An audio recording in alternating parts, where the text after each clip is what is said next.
Hello, welcome back once again to the Esports Fight League, the ESFL live here on your Twitch, on your YouTube screens. We have another fantastic night of fights here for you from the virtual world of UFC 5. Thank you for joining us. I hope you've been gaming away. I've been back in the game.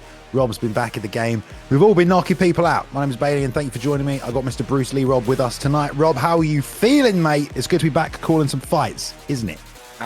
Yes, sir. I'm feeling finger licking good, guys. I mean, we're here, Esports Fight League. I've been playing. I've been knocking a lot of you guys out. But now I'm here to talk and analyze the fights with my favorite co-commentator here, Bailey. And how you doing, baby? What's up, everybody? That is me. Thanks, mate. I appreciate that. It's nice of you to say that. You didn't have to say I was your favorite, but you've said it now, and everyone else in your face. Anyway, we've got a great card tonight, guys. The title, if you're not aware, has been vacated. Of course, in the ESFL, in this season, the champion that holds onto the belt for the longest, gets the most title defenses, wins the season, effectively gets to take a real ESFL title home, have a bunch of stuff put on it, their names, prize money. That is what everyone's working forward to this season. But the title was dropped last week by Driz. So today we are having a 4-man tournament to settle it once and for all. Rob, who will take the belt home, mate? It's going to be an interesting one because we have some old legends coming back in. The Irish King, Suave Jamie, Romero, the winner of the Esports Fight League live event, Bailey, and then the man that beat him recently, K1 BXM. I mean, there's just two. And Ed Parker, the quicksand is back. You better watch out, and you better have a rope with an ally pulling it because you will get stuck in the quicksand. That's a pretty nice, you know what I'm saying, babe? Script right there. I do know exactly what you're saying, but as you said it, there's a 4-man tournament. Romero and the K1 Bomb, a rematch for the last summer tournament right there. A bit of a revenge match in that one. Romero not actually fought this season, but he says he's back 110%, wants to take home that title. But Suave Jamie making a return here against AKA MG, who was supposed to be fighting Driz for the title, but Driz pulls out. AKA gets a spot in the tournament to take on an old legend. Got two old guys, two new talents, Rob. So I like old versus new. We're going to see if the old guys are still running the game like they were back at UFC 3, mate. Yeah, we're about to see the old guard taking on the new generation. It's going to be great. I can't wait to see how their styles clash. And throughout the card, Bailey, I mean, we have so many good fights, up-and-coming fights, and people that are trying to prove themselves and make their ESFL debut with these legends on the card. A lot of eyes on it, and it's going to be a fun show. Don't blink, because people are going to be getting knocked down. People are going to be choked out, and their arms are going to be broken virtually. That's a guarantee, apparently. Yeah, lots of top names on the card. Ed Parker's fighting here tonight. Maxi versus Linus. So we've got, some top contenders. But let's get things going. First fight of the night is underway. I believe it's Joby and Ziggy Boy going head-to-head at middleweight. Of course, it should be a good matchup. Both men have only fought a couple of times this season, but Joby 1-1 this season, has a loss to what remains strictly business. That was at ESFL 176. He beats Storm, though, at the show after that, 177, so there's the 1-1. And Ziggy Boy, he won his debut against K1 Cooked, and that was at ESFL 178. Now he's back to make it 2 wins in a row at this show. Two young contenders. Rob going head-to-head at middleweight. I like it. A great division, and looks like we are going to be locking in Alex Pereira there for Jody, and Ziggy with Anderson Silva, one of my favorite picks at middleweight. Just such a great pick, elusive, 5-star. I mean, Anderson Silva brings it, so this is going to be a great bout between these two competitors to open us up here in the Esports Fight League. Yeah, interesting picks here across the board. Massive power difference, obviously, but Anderson, we've got the movement, we've got the slickness. It's all about distance management, really, though, I feel, because you time a shot at the wrong time and you're going to get caught. But there was a nice ducking uppercut off the left hand to get things started by Ziggy Boy. Trying to hit that straight off the back foot as well. Yeah, Anderson has so much illusion, but you got to watch out for Alex Pereira, because if he lands one of those Poetom power shots, you get instantly rocked, and it's very scary, and you have to watch out for that flying knee from Pereira. It is deadly. Yeah, big weapon that as well. But Anderson also has one. Stiff jab back there by Ziggy. Both men trying to hold the center. Nice little stance switch, which we're seeing a lot more guys do these days. Even myself, I'm switching a lot more to disguise those back shots and also mix up the variety of the attack from the kicks. But so far, sort of a plodding approach on the right-hand side here from Joby. There's a nice check hook to the body with the rear uppercut as well. And the teep. Nice job, though. Nice combo on the return, Rob. Yeah, definitely. Both guys land their shots and doing well. There's the takedown, and puts him on the ground, jumps down on top of him too, takes a little bit of that stamina, and he's gonna stack him. Jody making plays early here in the first round, Bailey. Indeed, lets him back up. There's that knee that you talked about. Going back to the body with the left hook there, but you got to be careful that the uppercuts or indeed another knee doesn't find the chin on the level change. Now working the inside leg there is Ziggy Boy just a little bit. So many stance switches from Ziggy compared to Joby here, and there's that left hook again. Follows it back up with the rear uppercut to the body. Landed that twice now. It's a combination he's going to a lot, and there powers through the backhand, moves forward on it, but well done there by Ziggy. Manages to get inside the space for that short left hook. Oh, yeah, that left hook is just money right now for Jody, continually landing it as Mr. Silva is trying to just find his rhythm, trying to keep him at distance, throw it that double jab, and he's digging to that body, but man, the damage from Jody is nice, but Ziggy's coming back a little bit, flying knee a little out of range there. Yeah, but Ziggy's walking into everything, right? Ziggy's always initiating, always moving forward. I think he should just try and counter a little bit, Rob. What do you think? Yeah, I think so. Anderson Silva with 5-star head movement. Oh, he definitely can move and groove out there. Yeah, he's coming forward, and a lot of the shots weren't getting through. He's starting to land quite a few now, though, and they are breaking through that block. Some bleed damage as well. Some of it's landed on the head health. Stiffed a jab there as well. I mean, Joby off the back foot with Pereira, so much power. Feels like Ziggy's been walking forward into it some of this round, but there's a left hook that lands. And to the body, gets another one of those off. Teep gets caught this time, and yeah, Joby or Jody will push back to retake that center. Now got him outside that warning track, right? Hook lands there over the top as well. Those are big shots that add up quick. Definitely when Jody kind of walks him down, puts him against that cage, it gets a little scary. He doesn't have anywhere to go. And Jody's got a lot of power, but Ziggy's been doing a fantastic job landing and doing damage to the head of very even fight as he eats another left hand from Jody, and that's just been his money shot all night. All right, end of the first round here tonight at ESFL 179, and what a way to get things started. Can we welcome in Total Conflict Esports, bringing the raid here on the Twitch side of things, wherever you're watching, but Total Conflict in Esports, one of our new affiliate leagues, Rob. So thanks very much for bringing the show on over. They do a great show over there, guys. If you're not checking them out, if the ESFL isn't on, you want to see some more UFC 5 esports, you can check them out. But thank you for the raid there, guys. That's Total Conflict Esports as we get into round 2, Rob. Welcome, Total Conflict. Thanks for having you, or thanks for coming through. And Jody, round number 2, and these guys are pretty even here, ladies and gentlemen. I mean, you see the head health on Ziggy. It's pretty low, but that Alex Pereira power is going to come right here. Bang, uppercut lands, connection, detection. And now he's going for the knockout, babe. But unfortunately, Ziggy able to withstand it. It was a big shot off the backhand. And again, that's the problem I was going to say, Rob, because he's moving forward, Ziggy, into everything he's trying to set up. He's walking into those shots. Twice now he's been caught with a shot when he's moving forward. And I don't know why he feels, such a need to pressure so much. Perhaps he's worried about getting pushed back like he is now. But Jody doing a good job timing those straight shots on the counters, interrupting that forward pressure for big damage. And this is now a little dangerous for Ziggy, but he's still got some head health left. Yeah, he has a little head health left. He's got an injury, and that right leg has been getting smashed in there. So he's got to watch out. The tree chopper's coming, and it looks like Jody's kind of taking the momentum in this fight in round number 2. Yeah. Well, I mean, again, for me, Jody's not initiating. Jody's just waiting and countering. It's all Jody has had to do is just wait and counter. Every single time Ziggy is charging in, and he's been able to time a lot of stuff. Ziggy's not jabbing or baiting, but lands a right elite uppercut there. That was beautiful off the left hand. That's the kind of shot he needs to get back into the fight.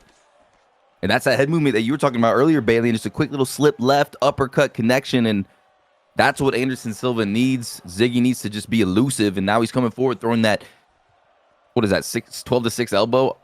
I mean, it is, yeah. Reverse elbow, as you call it there. Lead to the body, reverse right elbow. Hand over the top, comes off the block. There's a reverse elbow again, but nice straight. Lead hook lands to the body there, and a nice straight again. Yeah, these straight punches from Jody to the head and to the body. There's a lovely block counter with the left hook. Now pouring it on as the head health is going down off the block as well. Ziggy now in a bad way. Left hook sits him down. This is probably going to be it with a ground and pound. Rob, can he get the frames up? Oh! He's got it. No, he's got it. Oh, my God. By the skin of his teeth. I don't know. He was bouncing his head off the canvas like a basketball, but, I mean, Anderson Silva just was able to stay in there. Ziggy now in a lot of trouble. Injuries to his eye, injuries to his head, butterflies fluttering around. He's trying to collect himself here, Balian, but on top is Jody. 40 seconds left, and he is chilling. Yeah.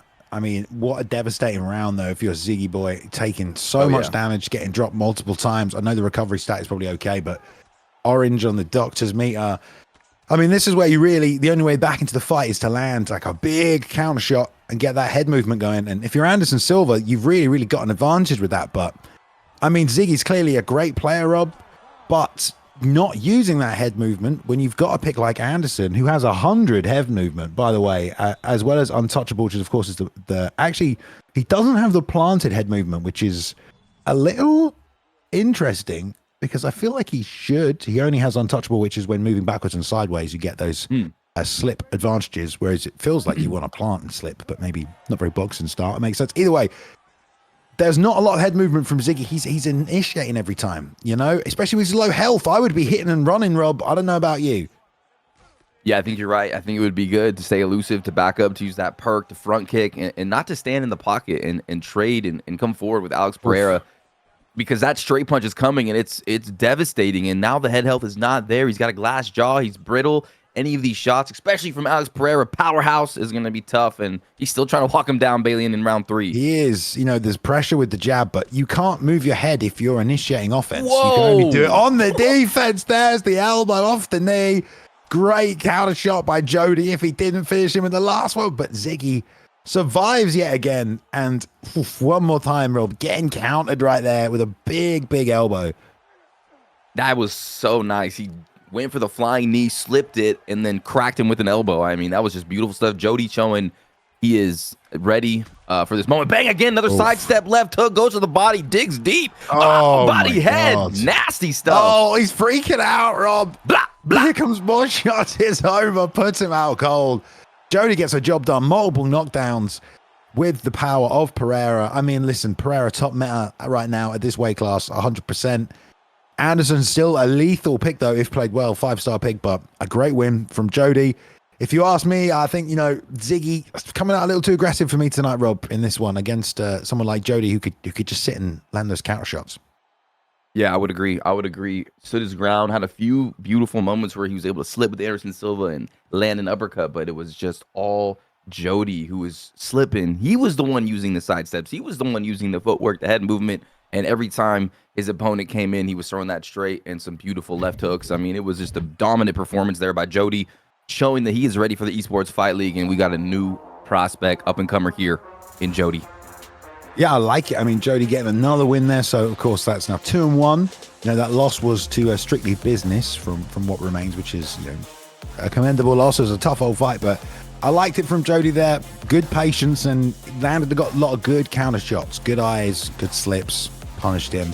No rush for the finish. Good work, I think. Good solid performance. See him tested a little further down the line. We'll see how it goes. Moving swiftly on, let's go to lightweight, guys. Okay, we've got the 0-2 Smokey going to be taking on K1's Drake, making his ESFL debut. Another member of the K1 team. Great team. People love that team. So excited to see the debut of Drake here. But Smokey 0-2, so lost to AKA MG. AKA MG is in the tournament tonight, all right? So it's, you know, no slouch, that loss, you know, unfortunate. But then lost to K1's WYD Fee at ESFL 177. So this is another chance for Smokey to not only get a win, but to fight a member of the K1 team and avenge the loss from his last performance. Drake, though, is going to want to make it 2-0 for the K1 team. Again, Smokey at lightweight, lots of picks here, Rob. We're going to see a Tony Ferguson as well. Oh, maybe. Ooh, Islam Makhachev for Drake against Prime 2019 Tony El Kukui Ferguson. And Smokey 0-2. He needs this win right now. This is a very important fight for him. He's fighting a K1 teammate of Jody. This is going to be a tough matchup. Let's see what happens. Yep. Love it indeed. Red corner for Drake with Makhachev. And in the blue corner here, I guess that's Smokey. Yes. On the opposite side of things. But again, I've got no audio on this fight. It was the last one, Rob. I don't know if you're the same. I don't know if we can. Oh, okay. Yeah, it was really low last time. I had to turn all the way to 200% just to barely hear it. No problem. But here we are. No worries, guys. Reminder to all competitors here tonight. Let's get some audio going. You know, Max audio, please. Thank you. Max audio. Let's have it. Otherwise, people ain't going to want to see you fight again. That's just how it goes, guys. Come on. You got to entertain these people. Gonna entertain these people. All right. Anyway, people are debuting. I'm being told. We got it though. It's all right. right. Inside leg kick lands there for Drake, who is making the debut. Sorry, Drake takes that inside leg kick on the debut here, having to work around a very finicky, Smokey on the outside. I love the movement from Smokey. The high-low block fakes, the stutter steps in and out. This is a completely different example from what we just saw from the Anderson Silva in the last fight. This is a lot better way to enter from the outside, and we're seeing that from Smokey. All of the level changes and fakes in there, splits the timing with the slip straight as he moves forward. That's nice. And the teep. I like it so far from Smokey and Tony Ferguson. Yes, sir. Also looking for that clinch attempt, just kind of making it dirty in there with Tony Ferguson. There's the clinch again on Islam Makhachev. We'll see if there's any grappling exchanges. Bang! Just connects with that left hook beautifully. Good job countering there. That was nice timing. Off the level change by Drake. Sat low, came up high. Those inside leg kicks have landed a few times and really offset the balance as well. Nice trade. Left hook goes through there from Drake. Lets that one go. Lets another one go there as well. And that's a good way to deal with an opposite stance fighter who's trying to hit and run. You chuck the backhand. Chances are, he's going to land and be more powerful than whatever they've thrown. So shutting down the offense completely. There's a lead hook, though, in combination that lands. Nice work for Smokey. Yeah, very good stuff from Smokey. And Smokey really trying to grab Drake, and Drake's moving his head really well, kind of avoiding those clinch attempts and throwing some heated combinations with, like right there, you're seeing Islam Makhachev. He has hands in this game. He's the full package. Very even exchange early in round number 1 between these two competitors. Yeah, very, very tense little fight, little stance switch there from Smokey. Rolls underneath, but comes under does Drake. Little mirror matching going on right there, copying your opponent.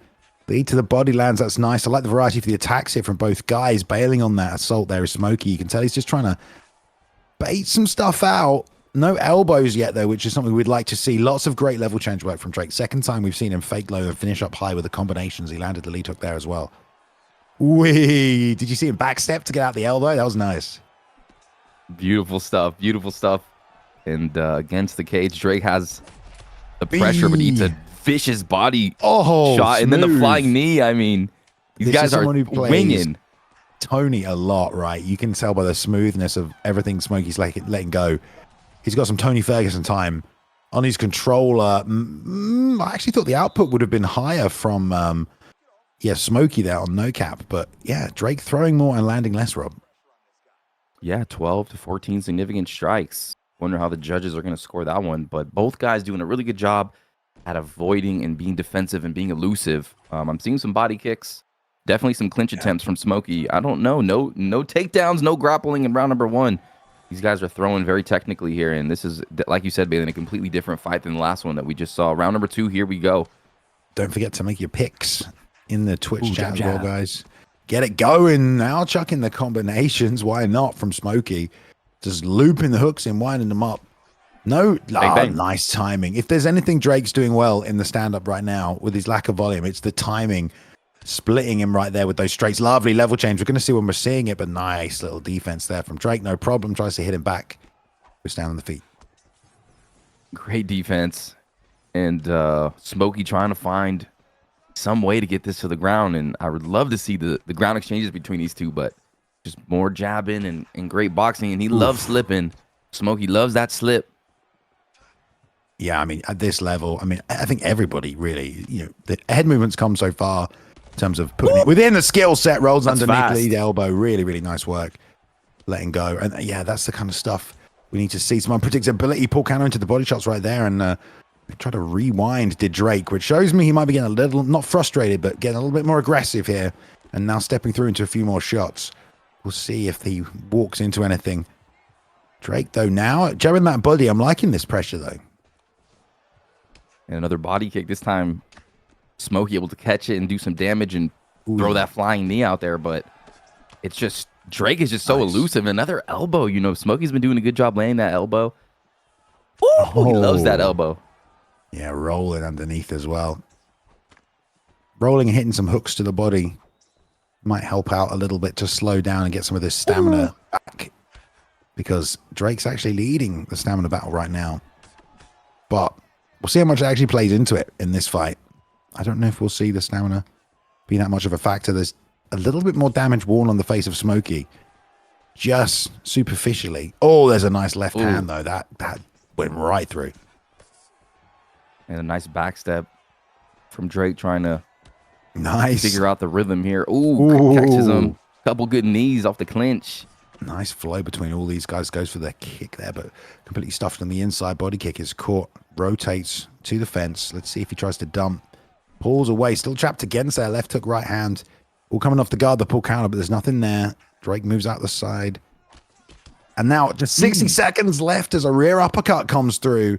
Man, these guys are so evenly matched.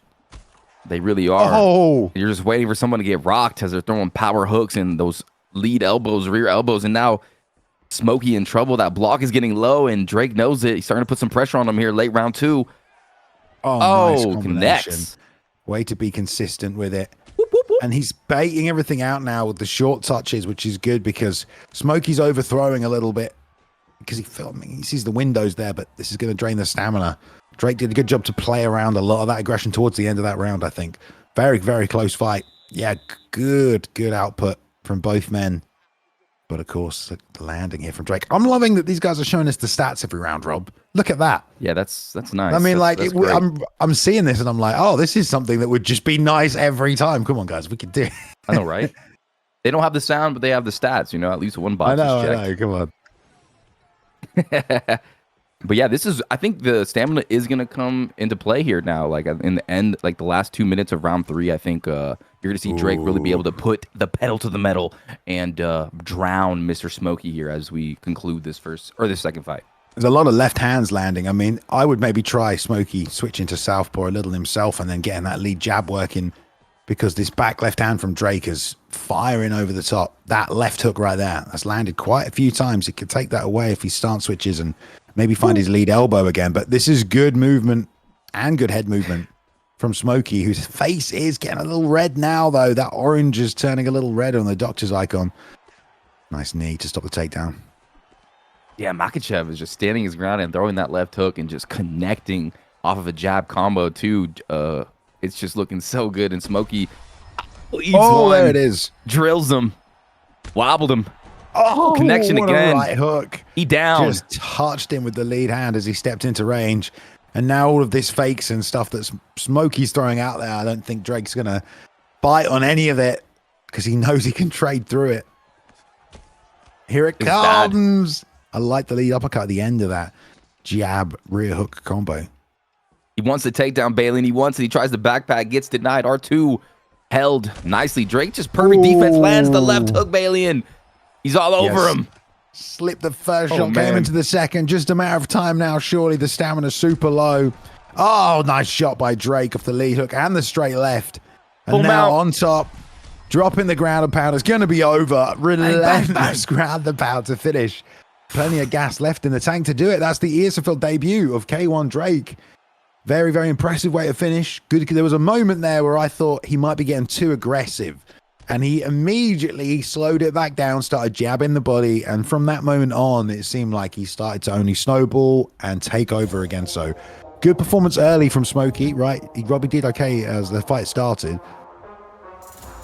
Yeah, for sure. Smokey looked good. I seen him moving. He was ducking. He was chambering that lead elbow. He had some definite striking prowess, but you saw Drake just kind of making his moves, and he was really being methodical. And as the rounds progressed, he was able just to land that left hook off that jab and really just defend every single takedown, every single clinch attempt, and make Smokey pay. We never got to see the ground game between these two, and that's because Drake just had perfect defense and just able to close the show in his ESFL debut. And that's what you want to do. Another win for the K1 boys. K1 Drake and K1 Jody going to be celebrating tonight, ladies and gentlemen.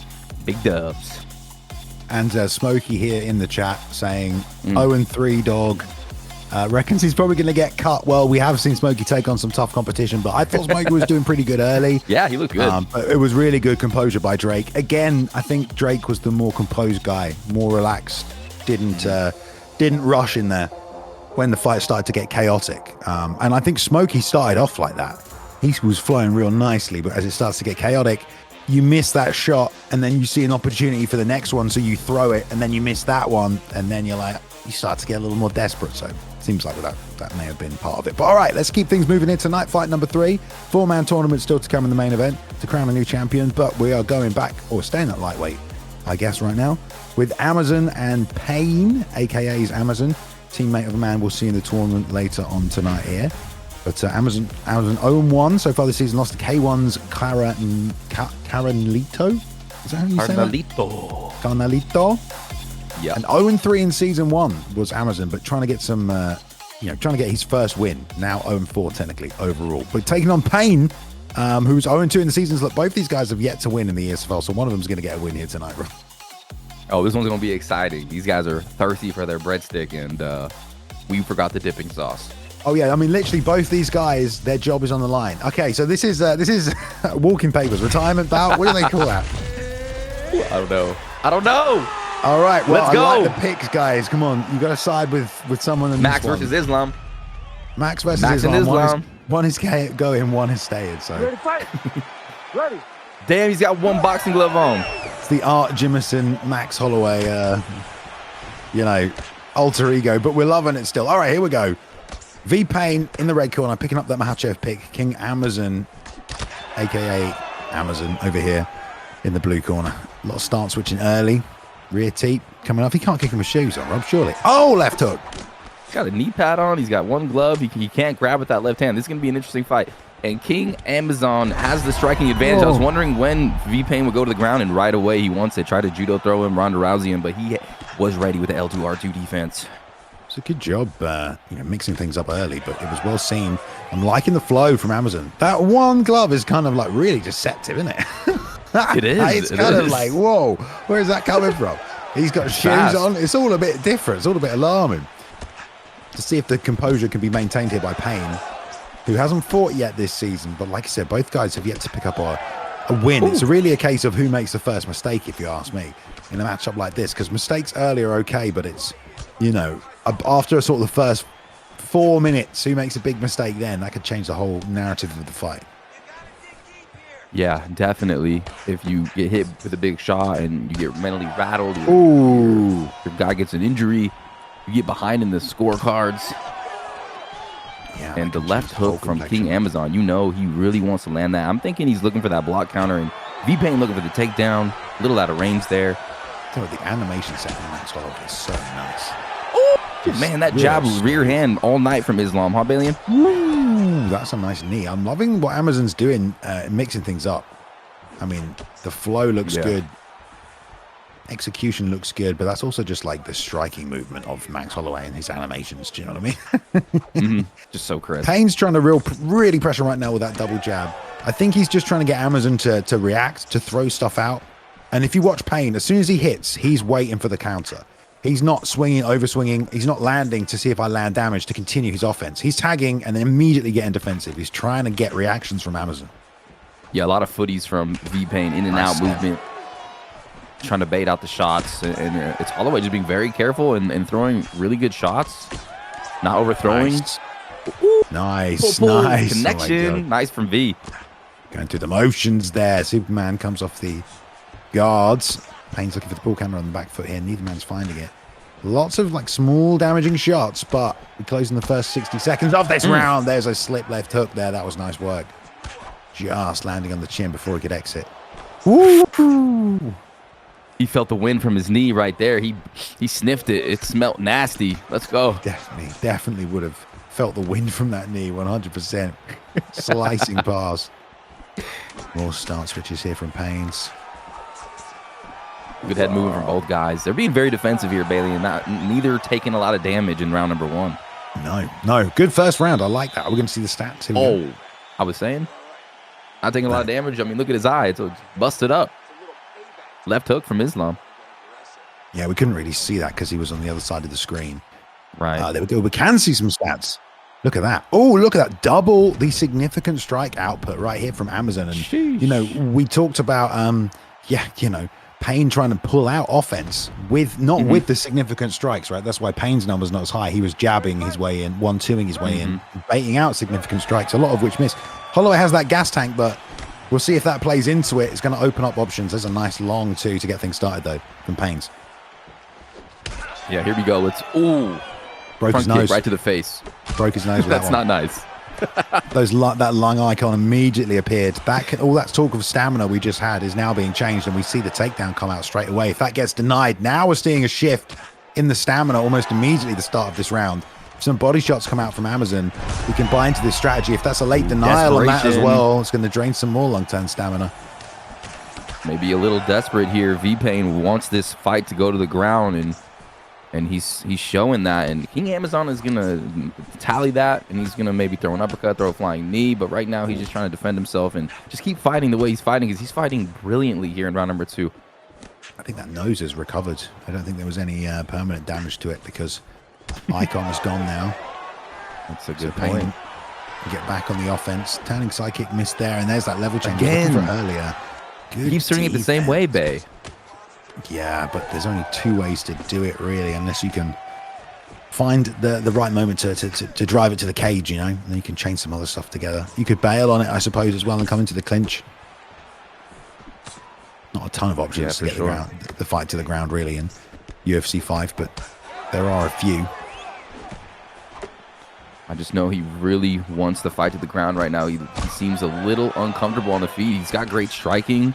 Ooh, he's going to the body. It's just he wants this fight on the ground. Let's see if he could clinch, or he could drive all the way through, lift him up, turn it down, turn it up, and finally just drives through, gets the takedown, and let's see what he wants to do here as he operates with Islam Makhachev on top.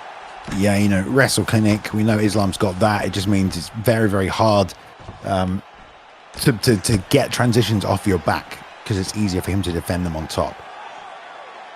So he can, it's really a positional perk that lets you just sit a little bit longer on top of people as well. And there's no real sub threat from Holloway, so I don't think there'll be any urgency. Some get up stats on Holloway are pretty good, but we'll have to see if he can actually find a way to the feet here, because it's not ideal place to be. It really isn't.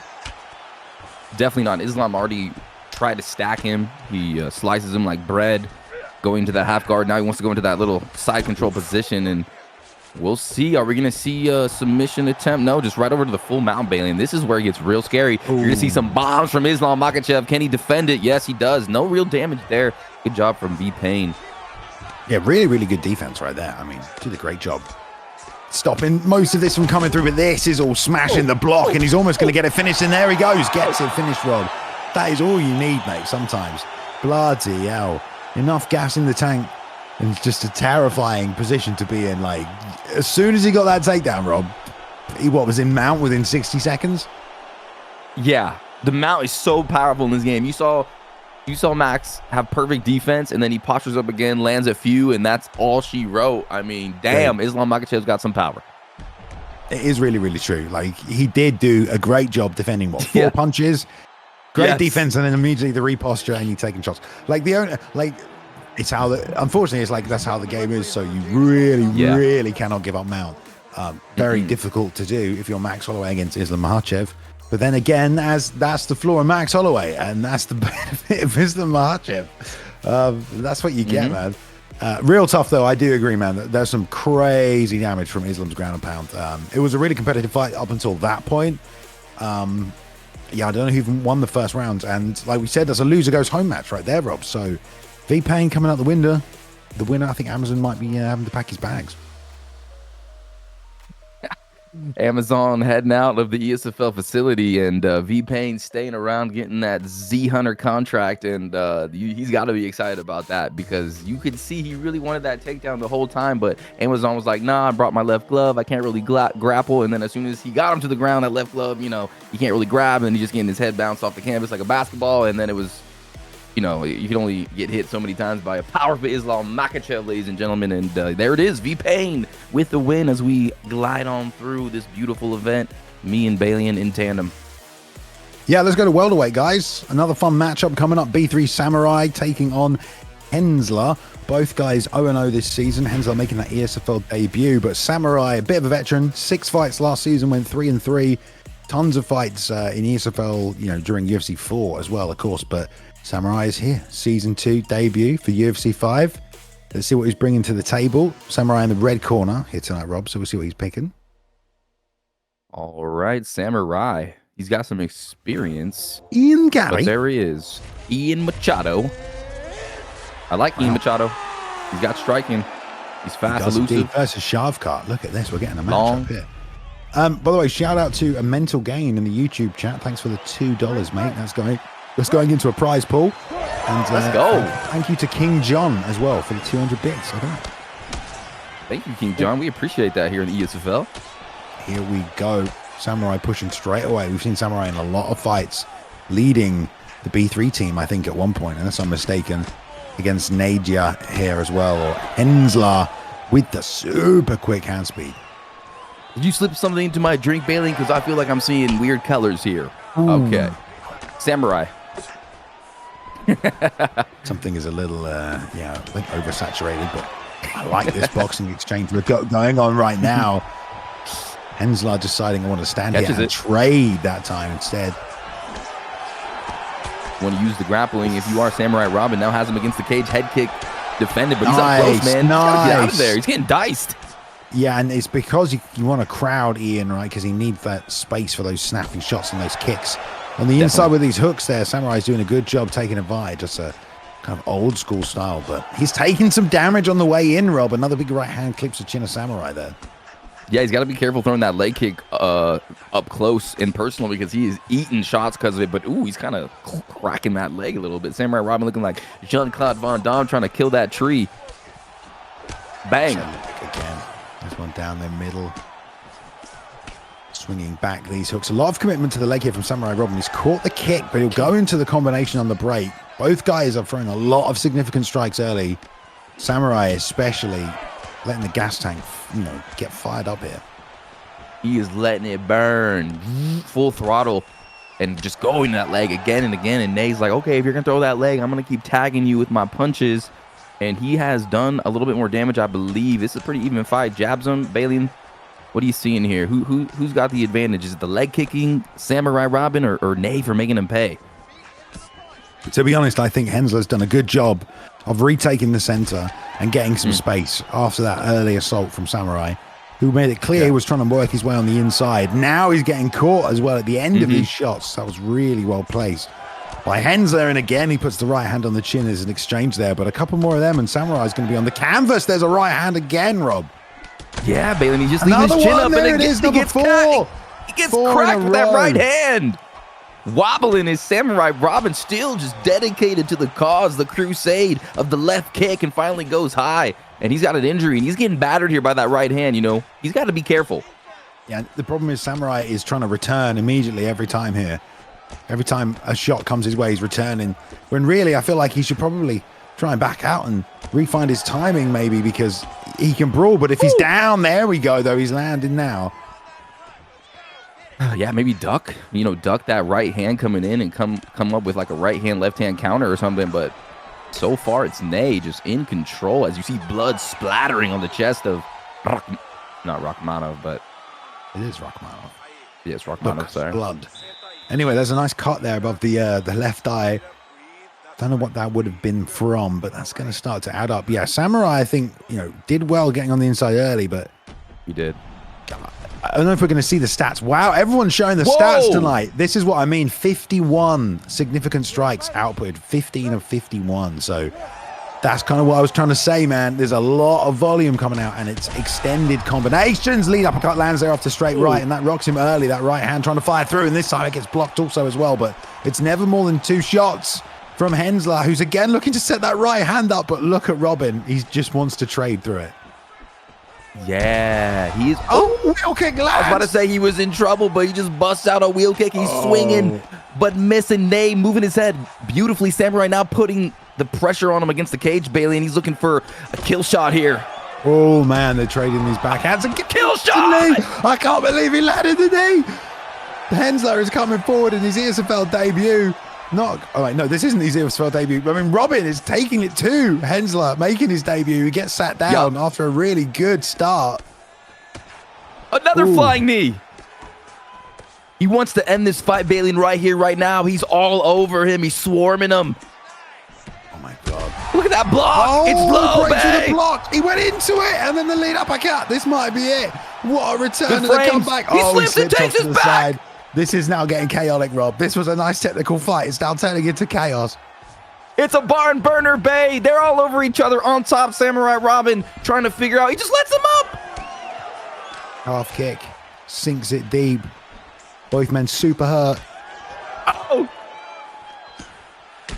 Man, look at the... Oh, my goodness, the leg, Bailey, and the leg. Another one. Left hook's coming. Look at the head health, though, Bailey, and on Rachmanov. He is donezo. Oh my God. He's not even stance switching. He's just marching forward. Both guys are so hurt because they've both been kind of reckless. Oh, fight. Oh, my God. And again, look at the overhand. They're trying to take each other's heads off, Rob. This wheel kick will take someone out. Checks that one, though. Oh, the knee. Oh, my God. This is just literal chaos.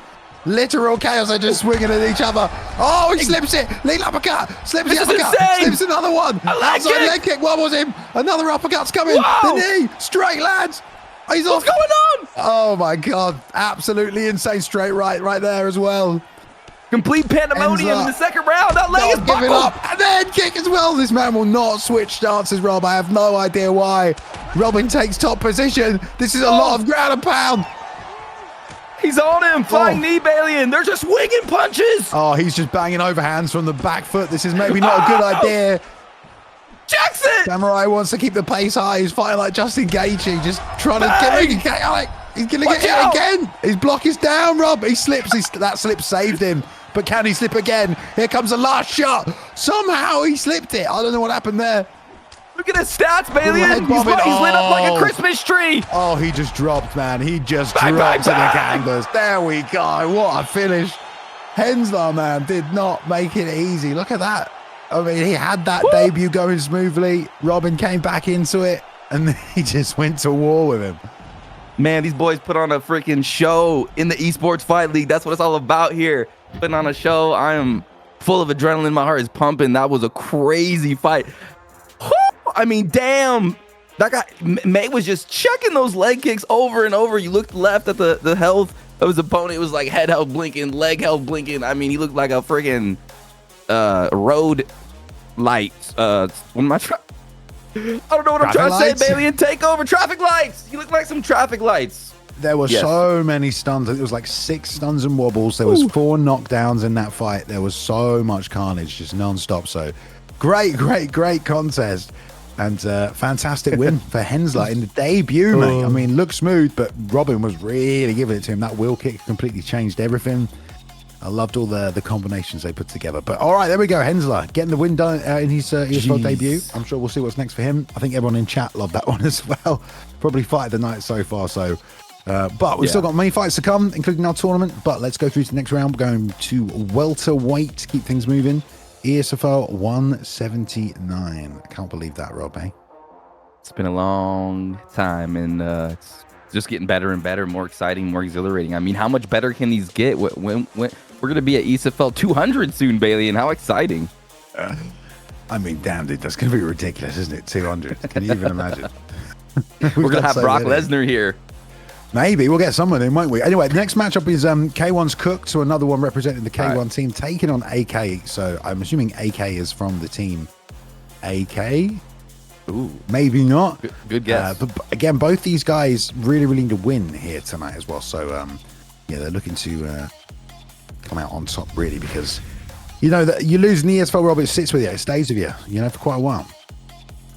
Yeah, it's very emotional. You know, when I competed, I remember I just loved winning. I would be screaming in my house, shouting at the top of the rafters, but losing is very devastating. A lot of emotions that go into these fights, a lot of preparation. But you know what? K1, that camp right there is doing it, because this is like the 3rd or 4th fighter we've seen from K1. K1 on fire, but AK both 0-2. They're looking to get a win as we go into the fight. Jocm Buckley.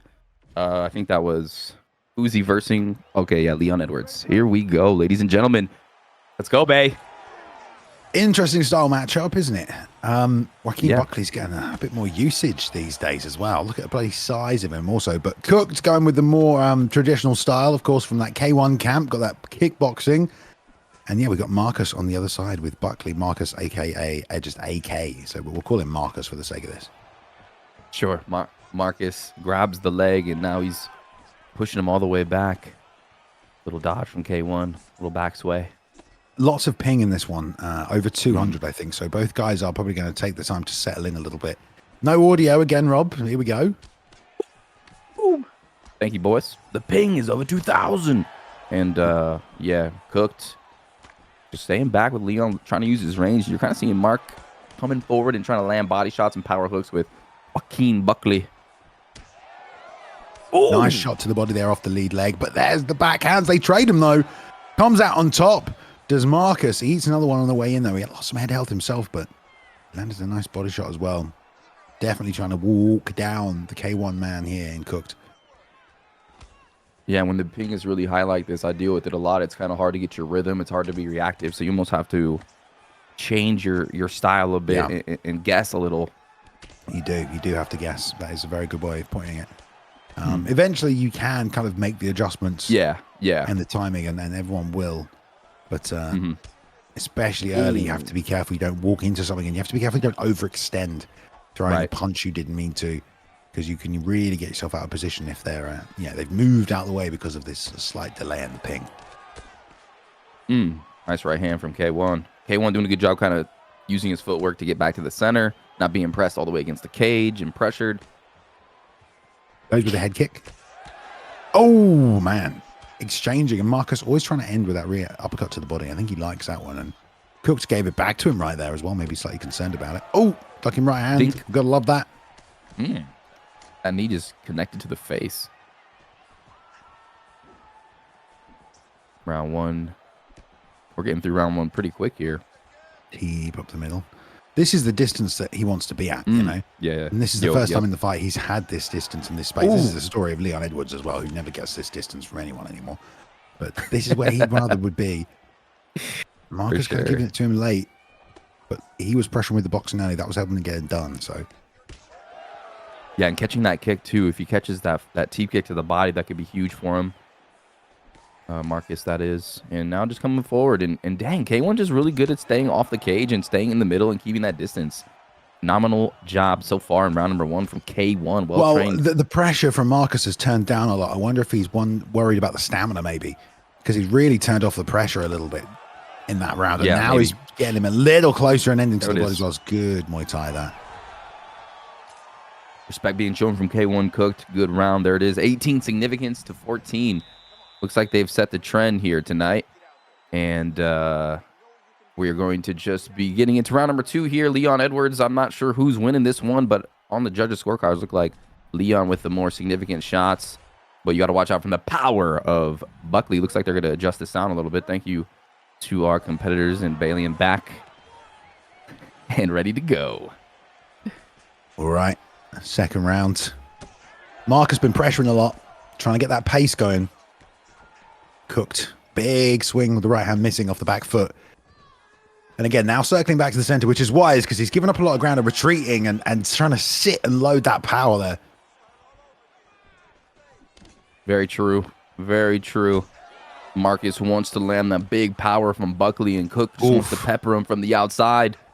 Marcus seeing that now as well. You know, he's seeing that's coming out. Those teeps are nice. Stamina advantage is definitely on the side of Cooks, really, in terms of the stats as well. Feels like that body is open there as well on Marcus, but as soon as he level changed, that uppercut met him. And again, I love that as well. The way he extends the combo, finishes with the chop to body on the open side for the southpaw kick. Really, really nice. Good Muay Thai. Does it again right there. Nice backstep body kick. And those body kicks and those leg kicks are what you want to do when you have someone like K1 trying to escape from your pressure against the cage.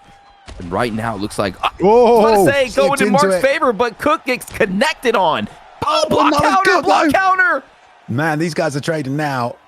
That was the first time Cook decided to step on the inside, and he did a good job counter with the hook. But as soon as the boxing exchanges started going, he lost that, and then Marcus intercepting there again with a lovely strike.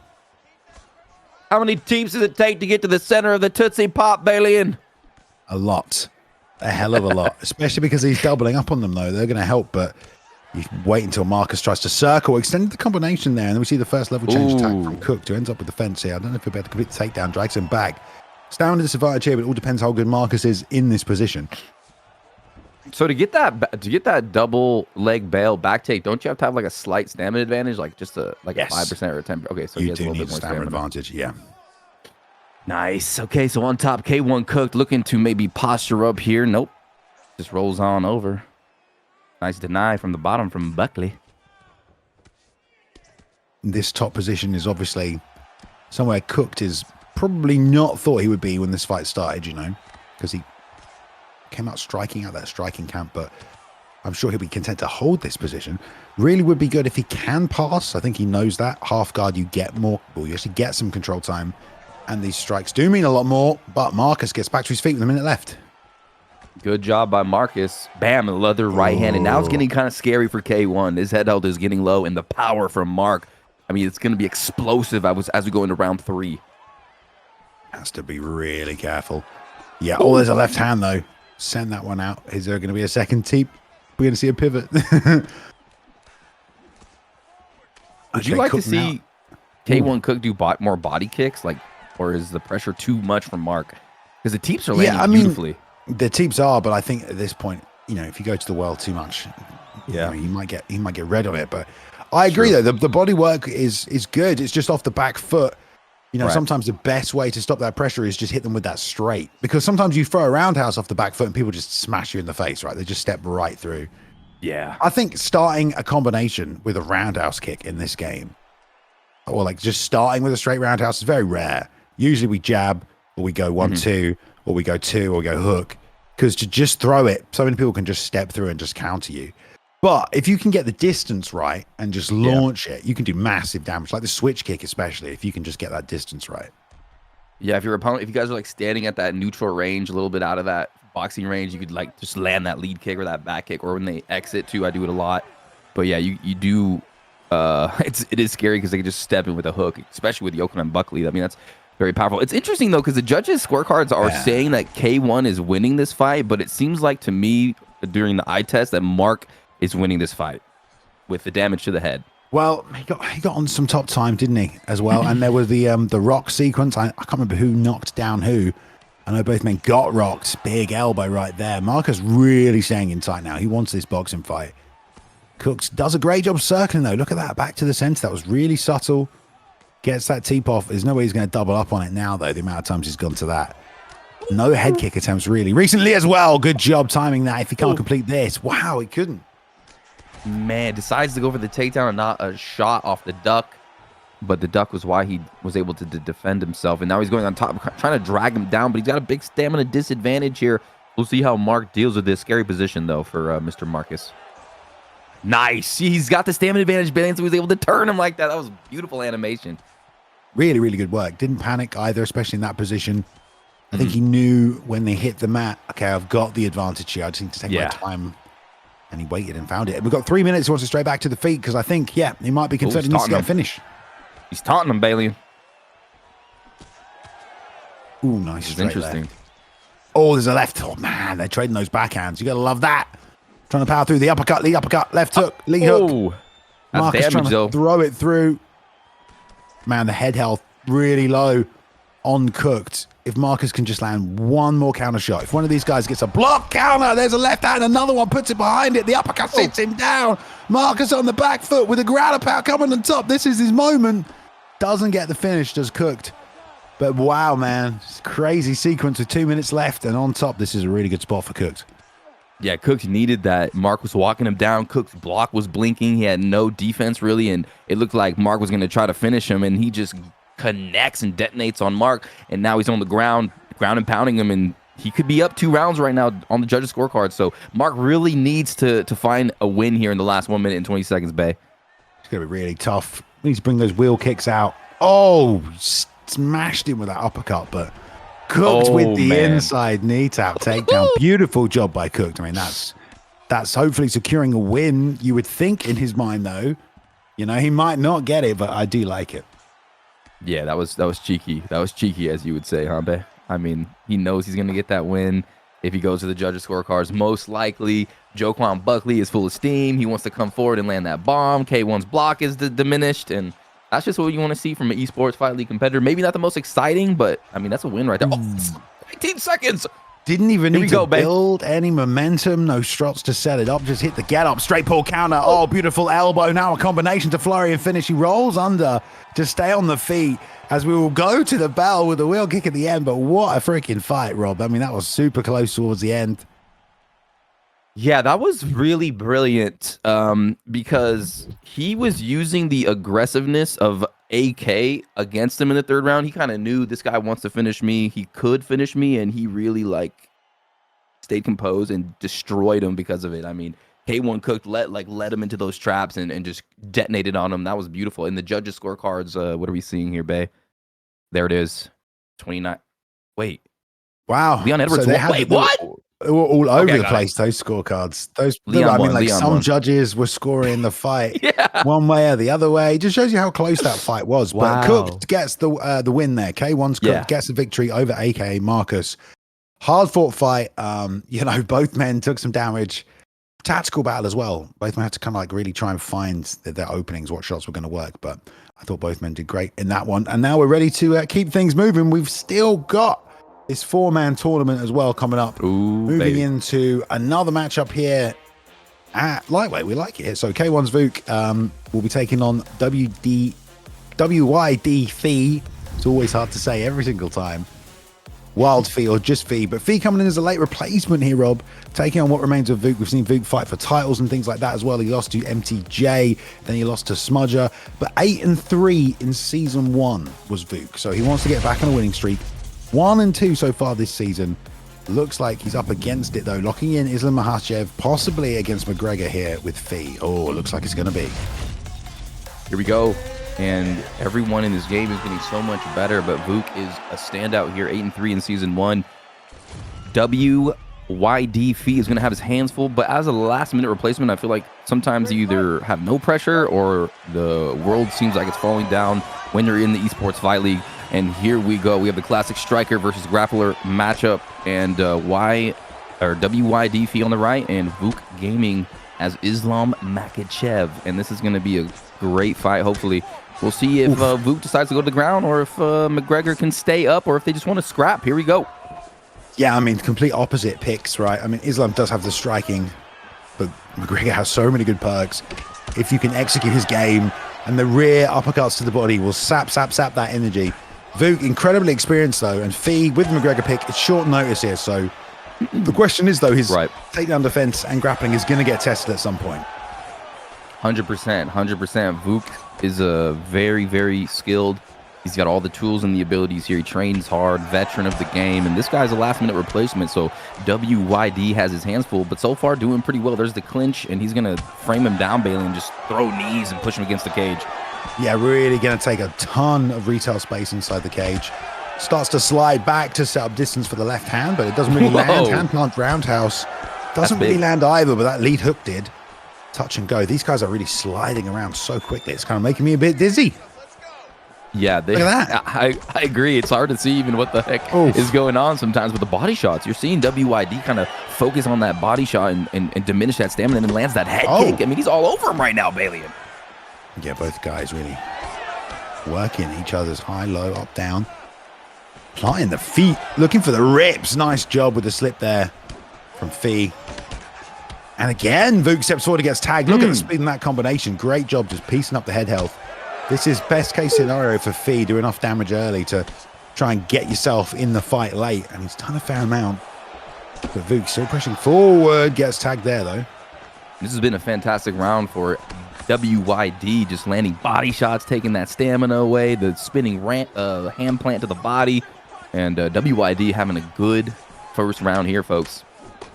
Nice lead hook. Bang. And another one at the end of the combination and put the overhand at the end of it. That was really nice. It's like a 5-piece combo. Straight lead hook. That was like an off-speed overhand, huh, Bay? I didn't even predict that. Yeah, that was off weird. The jab. Nicely disguised. Vuk off the back foot, trying to make things work. That's a lovely one too. And the double jab to push out and get space. But he retreats again, bails on the second shot to the body and lands it up top. Nice work from what remains right there.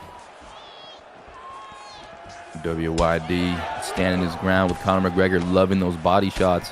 Vuk kind of rallying late in this round, landing some good shots himself. No takedown attempts, really no clinch attempts so far. These guys are just striking, and you know McGregor in the first round is going to have the advantage. Pushes him to the fence right here, but the breakaway from Fee. There's a nice knee as well. Oh, man, both these guys slowly chipping away at each other. Yeah, look at that, though. the output definitely higher on the side of Fee and McGregor, but yeah, we'll see how much the stamina comes into it. No real takedown attempts, you know, for Fee. He's got to feel pretty good coming out that first round. Got his damage off, landed the majority of the strikes. Will probably take the round because of it, and got some body shots off. But I don't know. It's all about how the next 2 rounds play out, isn't it? Yes, sir. WYD puts 1 round in the bank. And now it's up to Vuk to see if he could use that veteran prowess, but he's got his hands full with this last-minute replacement, Conor McGregor, Chad. And we're going to see what happens here in round number 2. Here we go back in the center. Ooh, exchanging those hooks. Again, that's the overhand. He follows it up there at the end of these combinations, so we'll see. It's like a Chuck Liddell overhand, Bay. Yeah, it is. Goes for the ankle pick. Fee says no.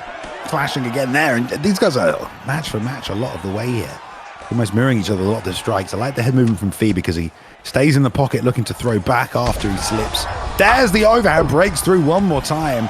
Double body shots, comes back up high. Block is up though for gaming, but that overhand completely surprised him, Rob. This is not going well for Vuk, ladies and gentlemen. Bay, he is getting tagged up. His right leg is getting butchered. He's eating those overhands, and WYD has a stamina advantage, and he's clipping him again and again. Oh, he's lovely all over left. him. Man, this is the Eddie Alvarez McGregor, you know, the long shots that are coming from everywhere, the combinations that are flowing. Got to find a way to break that rhythm. If you're Vuk gaming right here, maybe even a takedown could do something, but he's got to find something, a little bit more pressure, doubling up there as well, finishing with an extra punch at the end of the combination. That's good, but it gets hit with the 2 down the middle as he tries to keep going forward. It looks like Vuk kind of hit another gear in the last 30 seconds. He's really putting on the pressure. Good footsies, making WYD miss and making them pay here, kind of chipping away, bringing this back a little bit. But those body shots are so nice from WYD. Tried that pull just a fraction of a hair too late. Oh, catches the hand block roundhouse. I mean, the speed to be able to do that as well. Backing him up to the fence, slips coming out to the body. Both men trying to find those angles. Ooh, man, neither man's afraid to exchange either, which is always entertaining. Way over the halfway point of this fight now. Stamina kind of even though, based on the amount of damage they've been able to do to each other. A little 1-2 from Vuk, and WYD is just digging for gold in the body of Islam Makhachev, and he is about to strike richness. Oh, he's just letting it fly. Oh, he slipped it. Bang. Oh my God, Vuk slipped it. He overextended on the combination, the 4-piece uppercut, no stamina, slip, 1-shot KO. Beautiful job. I think it was about a 3 or a 4-piece combo that he was ripping. The final shot on that, the uppercut, really had the stamina low as he kind of probably should have only thrown a 2 or a 3. And it was just a great shot from Vuk, man. Beautiful work. Oh my goodness. It's not too often you see someone press the off switch on a Conor McGregor who's winning, who's confident. And I mean, that was just a perfect recipe of disaster because Conor just threw all his energy, was low on stamina, and then Vuk slipped and ripped max vulnerability with max stamina, I think. And that's all she wrote. And that's all she wrote. I love that about the game. I love those walk-off KOs. I mean, there was some damage done already, but 100%, that was like full vulnerability, no stamina, perfect slip, overhand, smashed it, level 5, whatever that is on Islam. Big power as well. But Vuk actually says in chat, I didn't deserve this win. Shout out to Fee. Well, I think, Vuk, you do deserve the win because that was a fantastic shot. What a shot that was. And Vuk moves to 2-2 this season. Fee down to 1-2. Both men will be back, I'm sure. But Vuk wanted to match that 8-3 record in season 1. He's evening things up at 2-2 here tonight, so he'll be happy with that one. It was a very, very difficult shot. And a difficult fight as well, but a difficult opponent to get past. So, right, let's keep things moving. We have how many? 1, 2, 3, 4 fights before we're on to our tournament, ladies and gentlemen. Next round, then, we've got some more top guys, more representation from K1 and Carinito taking on TKK, the Pug. Both men hungry for a win here. 0-1 for the Pug. Did very well in the first season, but coming in here tonight, hopefully trying to get a win against Carinito, aka K-Han. Carinito was here, lost to the champion Driz, who vacated the title, and then beat aka Amazon as well, who we saw earlier on tonight. So Carinito already had some tough competition, locking in Makhachev here tonight up against an Oliveira pick in the Pug. Going to be tough to beat, man. Islam 2-0 here tonight, Rob. Islam just really difficult to deal with on this game. Yeah, he is. He's just got so many tools to utilize in there, and you can see his striking. I mean, he just knocked out Conor McGregor in one of the... I got to say, that last knockout was one of the most vicious knockouts I've seen in a long time. Vuk, you're the man. Here we go, though. We are now eyeing the prize, Kahan and the Pug Gaming, and Charles, this is the first time we've seen Charles Oliveira tonight, and let's see what he's got. Great jiu-jitsu, great chokes, submission counters, flying arm bars. I mean, let's see what he's got. Loving that liver shot already is Kahan. Dig for it twice, which I do like because both these guys will probably be at kicking range most of the time. Kahan is also AKA Carinito, so from the K1 team, who we've seen many people represent here tonight, against the Pug Gaming, who's gone Oliveira, who we don't really see at lightweight that much anymore when it comes to the meta, especially because just the striking frame of him seems to get overwhelmed sometimes. But there's some nice work on the inside. Lots of great kicks, knees, and elbows on Oliveira. It's just getting caught up in these boxing combinations where you just don't have the hand speed to necessarily always compete with certain guys. You really need the optimal distance, and Kahan making things even more difficult on the back here, nice and early, Rob. Yo, K1 Kahan looks locked in. I mean, his striking looks devastating. He was like baiting, and now he's on the ground. I mean, he just looks perfect so far in this fight. Kahan came, he's training well. I mean, this looks dangerous here for his opponent. Let's see if he can escape. I'm looking to see if he'll block that backside and lock in the choke here. The Pug's got to be so careful. Yeah, this is the kind of position you cannot make a mistake. Goes to the backside yet again. And this is nice and early in the fight for him to have these kind of positions where he can just ride, just hit the body. He's going to deny that. Kahan can just make things uncomfortable. Like we said, 1-1 for Kahan. The win was over AKA Amazon. Loss coming to Driz, the man who held the title before today's event. Riding high on top here, and with the Pug, you know, you got this Oliveira guard game on the bottom, Rob. It's just a question of getting things moving. Yeah, there he goes. He starts it up, and we'll see if he throws that rubber ducky guard. There it is. This can get a little dangerous. He's gonna eat some shots here, and he's able to escape. There we go. Straight Stands back up up because to of the it. feet. Then doesn't want to risk anything here. Seeking with that jab. A lot more pressure from Kahan, rolling through with the backhand there on that open side. Oh, nice job.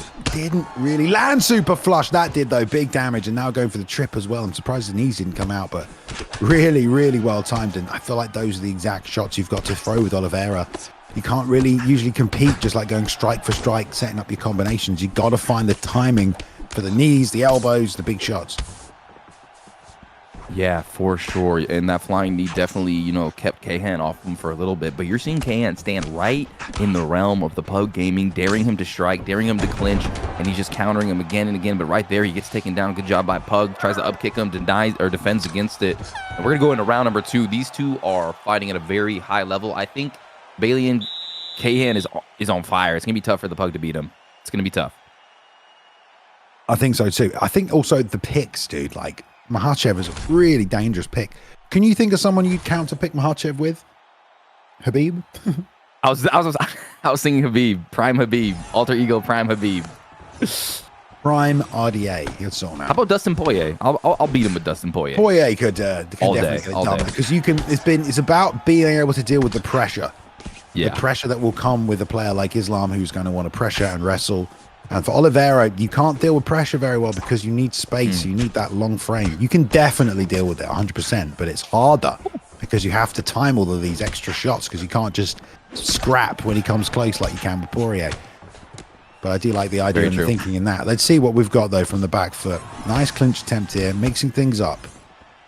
Keeping Kahan guessing, no doubt, is the Pug Gaming who's got this Oliveira pick on the back foot, down around after a first one, and there's another left hand that breaks through, and the lead uppercut as well that clips through the block.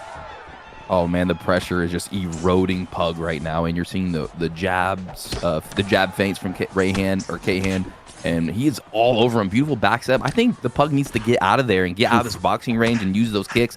maybe kickbox and go for the takedown because it's just not working. Oh, He man. can't because of the pressure, and there's the rear uppercut. Sits him down. That's going to be it. The immediate ground and pound finish whenever Islam Makhachev's in a ground pound position. It's nasty. But there we go, man. K1's Carinito getting the win. And it was pretty efficient. It was pretty clinical. We might have to ban lightweight, Rob. I'm not going to lie. Just get rid of Islam Makhachev. He's too good. 3-0 for Makhachev tonight, and K1's Carinito getting a nice win there tonight, moving to 2-1 this season. Clinical striking work on the feet, and then, yeah, finishing nicely on the ground. But really, really good work. With the pressure, like I said, we don't see Oliveira that much, Rob. And I like Oliveira as a pick, but it's really hard to deal with people that are pressuring you with that, man.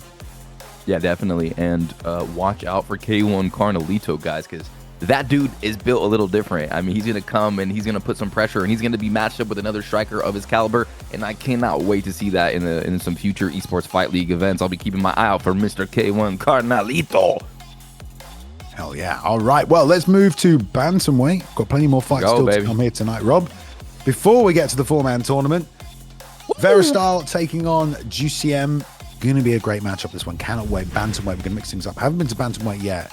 Some speed coming on the screen for you right here as well. But Versestyle 1-1, Jucm 1-1 as well. And yeah, on the left-hand side there, red corner for Juicy, Versestyle in the blue.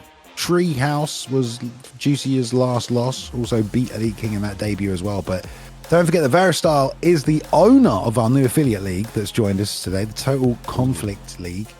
And also Total Conflict Esports, I think it might be. But either way, wants to represent tonight, Rob, with Yarn against Yarn, a mirror match. Okay. Yarn versus Yarn. Let's get it. Let's get it, Yarn. Alien, let's get it, Yarn. I see what you did there. Thank you. Neither man is. Ooh, they don't know who's who. They got it confused. They got confused. Think they might be remaking. They do not want to mirror, perhaps. Mirror allowed, question mark.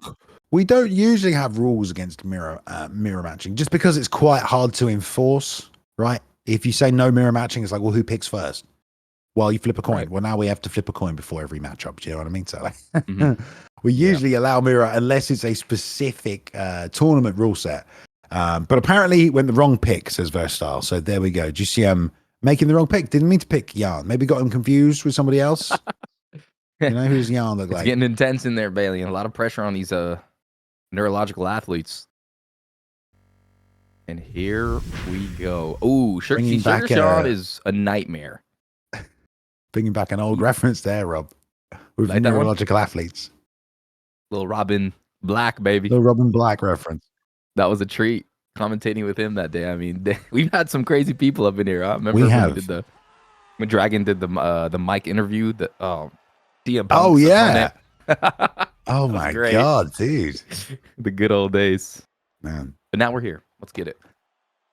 Now we're here, still going. 4-man tournament for the belt, still coming up tonight. 3 more fights, I believe, before we get into that tournament, including this one here at bantamweight. Versestyle 1-1 in the blue corner, taking on Jucm 1-1 in the red corner here tonight. Love the picks. So let's see. Jucm obviously got that reach advantage with O'Malley, but once that pressure comes, we'll see how he deals with it. On the inside, good head movement, banging the calf kick as well. Yeah, I think Sugar Sean O'Malley is probably like the best pick in the game, in my opinion. This is okay. Yep, this is them. JCM, let's go. And yeah, it's gonna be hard. You know, it's always a huge victory when you defeat a Sugar Sean player who has skills. Inside leg kick working for Versestyle there nicely. The leg attacks, I always think, key against a longer player. You know, if you can't compete at boxing range, you gotta get the legs involved so you can tag them. Because if they just expect the hands, they'll be able to step back almost every time. There, beautiful job. Mean. Chops and finishes to the body. Mean body kicks, bae. And on the inside with the leg kick as well. And another one.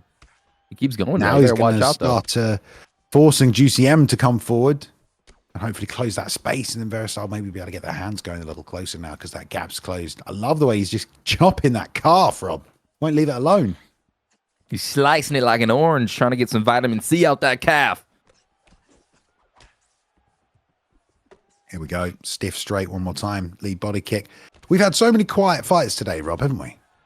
What is going on? I don't We've know. had They're like just so one fight exhilarating. with audio. This is just like you guys could show up and train and fight, but you can't send the audio on, guys. Like, just turn the bloody fight sounds on. I think the All right. audio messes with their nerves and they need supreme I don't focus. care, bro.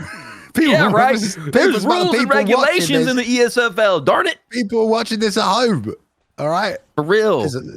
All right, here we go. Still getting on, though. Banging, scrapping out.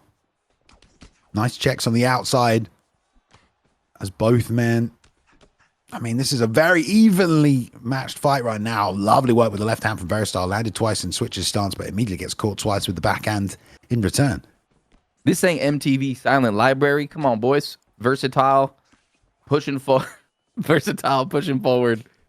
And I don't think they realize how much harder it makes our job, Rob. Do you know what I mean? Like, not to complain while these two are fighting, but they didn't turn the audio on, and I will complain while these two are fighting, all right? Because, maybe we should make our own sound effects. No, it's just easy. All right. Man, nice dig to the body there as well by Versestyle. Ooh, fake takedown. He tries elbow. to take down fake for the elbow. Yeah, we see that a few times. Slips that long straight right, dirty. left, excuse me. Finishing to the body there with the body kicks is Jucm. We need some of that. Nah, stiff that knee with the double jab. I mean, it's so even, Rob. It's been really hard to tell. I know.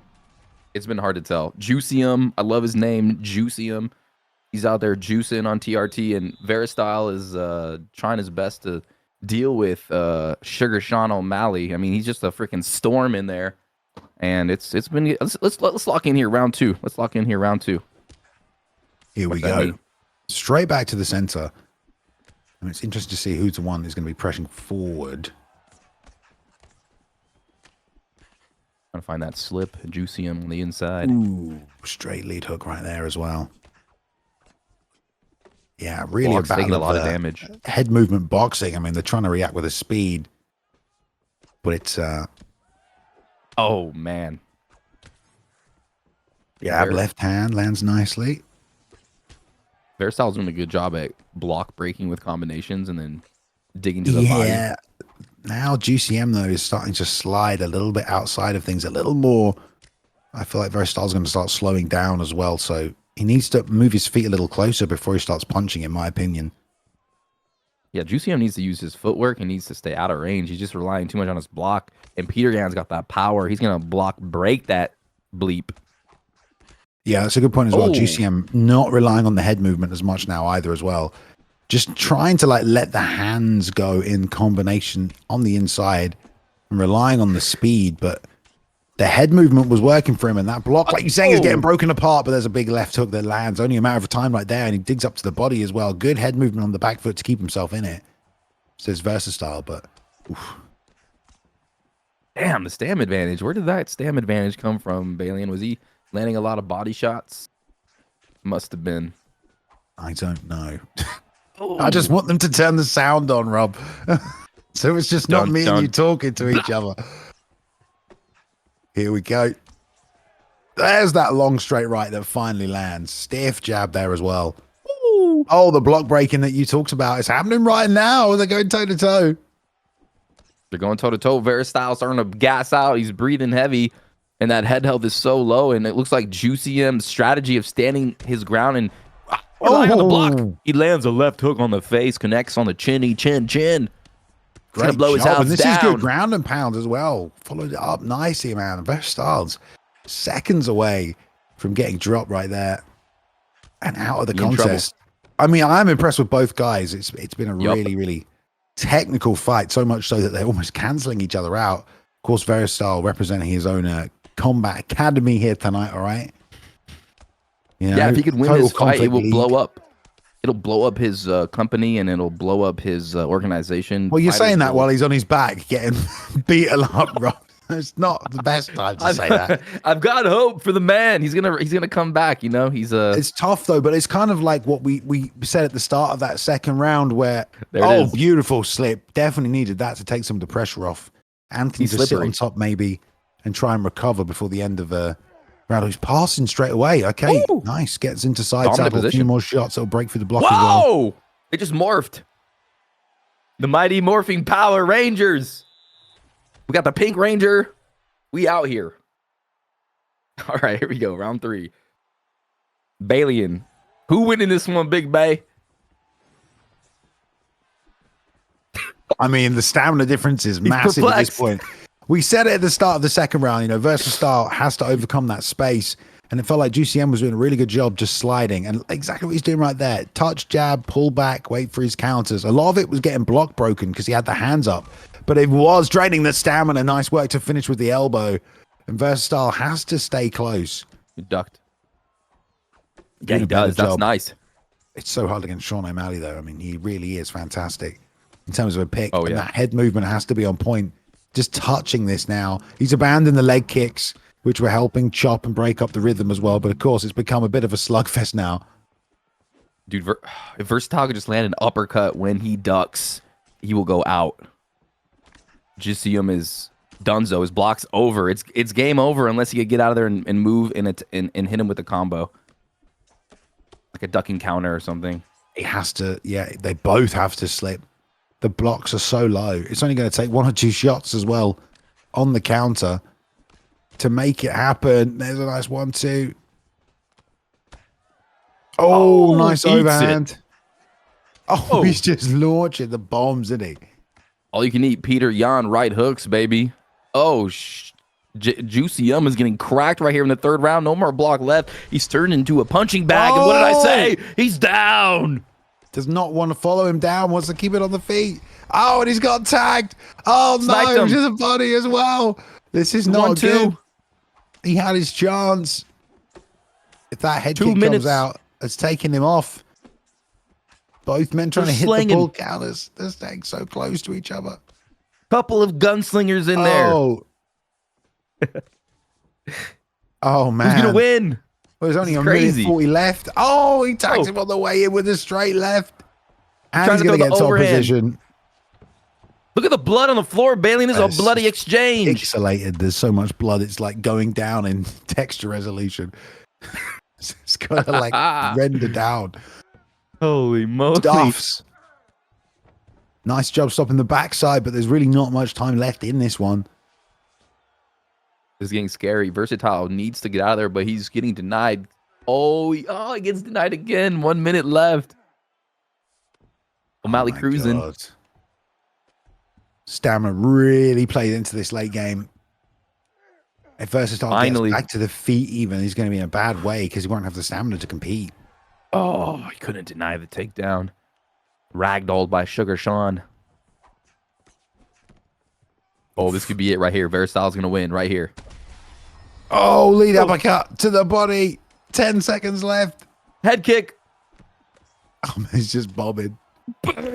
Oh my. Great fight there towards the end as well. Really got into it. Good scrap. And yeah, Jucm and Versestyle, man. We want that win, you know, for Versestyle so we can represent the Total Conflict League, but he's not going to get it done there tonight. Jucm gets a W. And we'll move to 2-1. Look at that.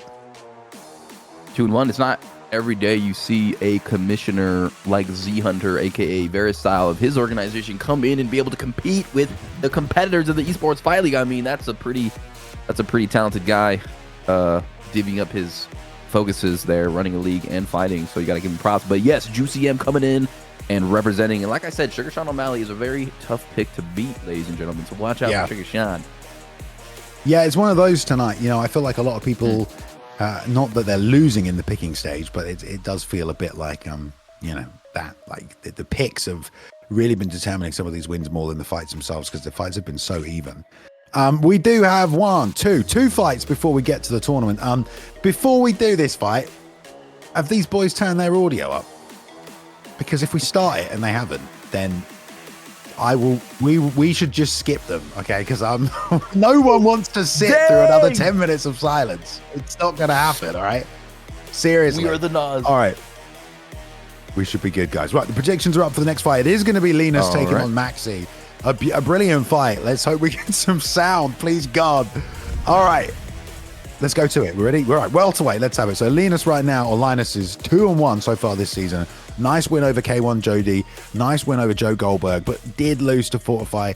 That was at ESFL 178 the last time out. So on a 1-fight losing streak. Before that, taking off Opposite there, Maxi locking in Usman against him. Just 1-0 coming in as a last-second replacement, so it's so quiet. I can already hear it's really quiet. Here we go, baby. Linus versus WR Maxi, 2-1 versus 1-0. We're starting to get to the winner's division here. There is going to be fireworks, and I think I hear some sound out there, Bay. I hear a crowd. And maybe it's louder. Maybe Fekir hasn't turned up for OBS. That might be what's happening. And Linus gets connected on earlier by Maxi. Usman slipping and ripping. I guess they're just taking the piss now because this is like marginally loud. I can't. Oh, okay, we're good. Okay, we're good. The booth says we're good. Let's continue here. Nice work to the body. And a lead hook there as well. Oh, I got you. I do have it. I do actually have my stream down a little bit. That is me a little bit. We're good. Oh, shut up now. Man, the stam advantage here just already playing a factor early, but you know the damage has been done by Usman in round number 1 here. Maxi on point, but watch out for the teeps from Mr. Linus. Yeah, gives it back there. Nice return. These stance switches and stuff like that, you know, even if you feel like you're not as effective, underestimate the different look it will give someone at this level in terms of breaking a rhythm early. There's a nice rear teep. Finding a lane for that rear uppercut. And especially against Leon, you know, if you can play southpaw, you can jab. And out jabbing Leon isn't something that happens very often. So a lot of players aren't necessarily used to that. And now chucking combinations is Maxi with that solid pressure from Usman. Yeah, Maxi's just able to land these big shots from Usman, sneak in a punch at the end of a 3 combo. And ooh, the teeps, though. The teeps from Linus. Nice. I like that as well. It's a good place kick. Like we said, don't always see that just fired off that body kick. That was nice. That uppercut hurt something there. Got the lung icon, and that was a nice deny. We saw a chunk of the long-term stamina go down, and now Maxi pushing up against the fence. That's 1 knee to the body. We know how damaging those knees are. Jab low, finish with the lead hook, and another body shot, Rob. Another one. Maxi coming forward. Has Mr. Linus's nose a little busted.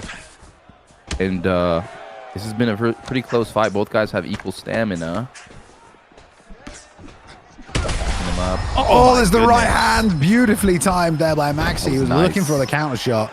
It gets dumped, though, straight away. Right? Great recovery. I mean, now Linus is pushing Maxi back. That's crazy. There's been a lot of damage done early. And look at the stamina loss already from both guys after just 1 round, Rob. Yeah.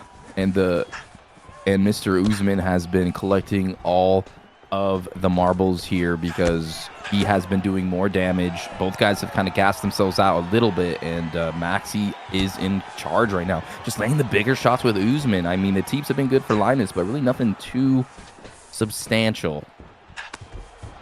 Trying to find a way to move forward is Maxi. This is, again, the point in the fight where, you know, Maxi can't pressure as much because if he swings and misses just like that, it's going to cost him now, and then he eats a teep.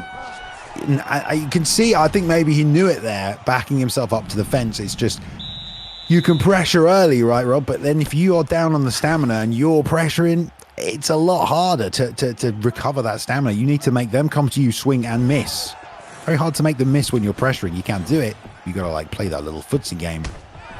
Oh, spinning elbow. I love that to get us started.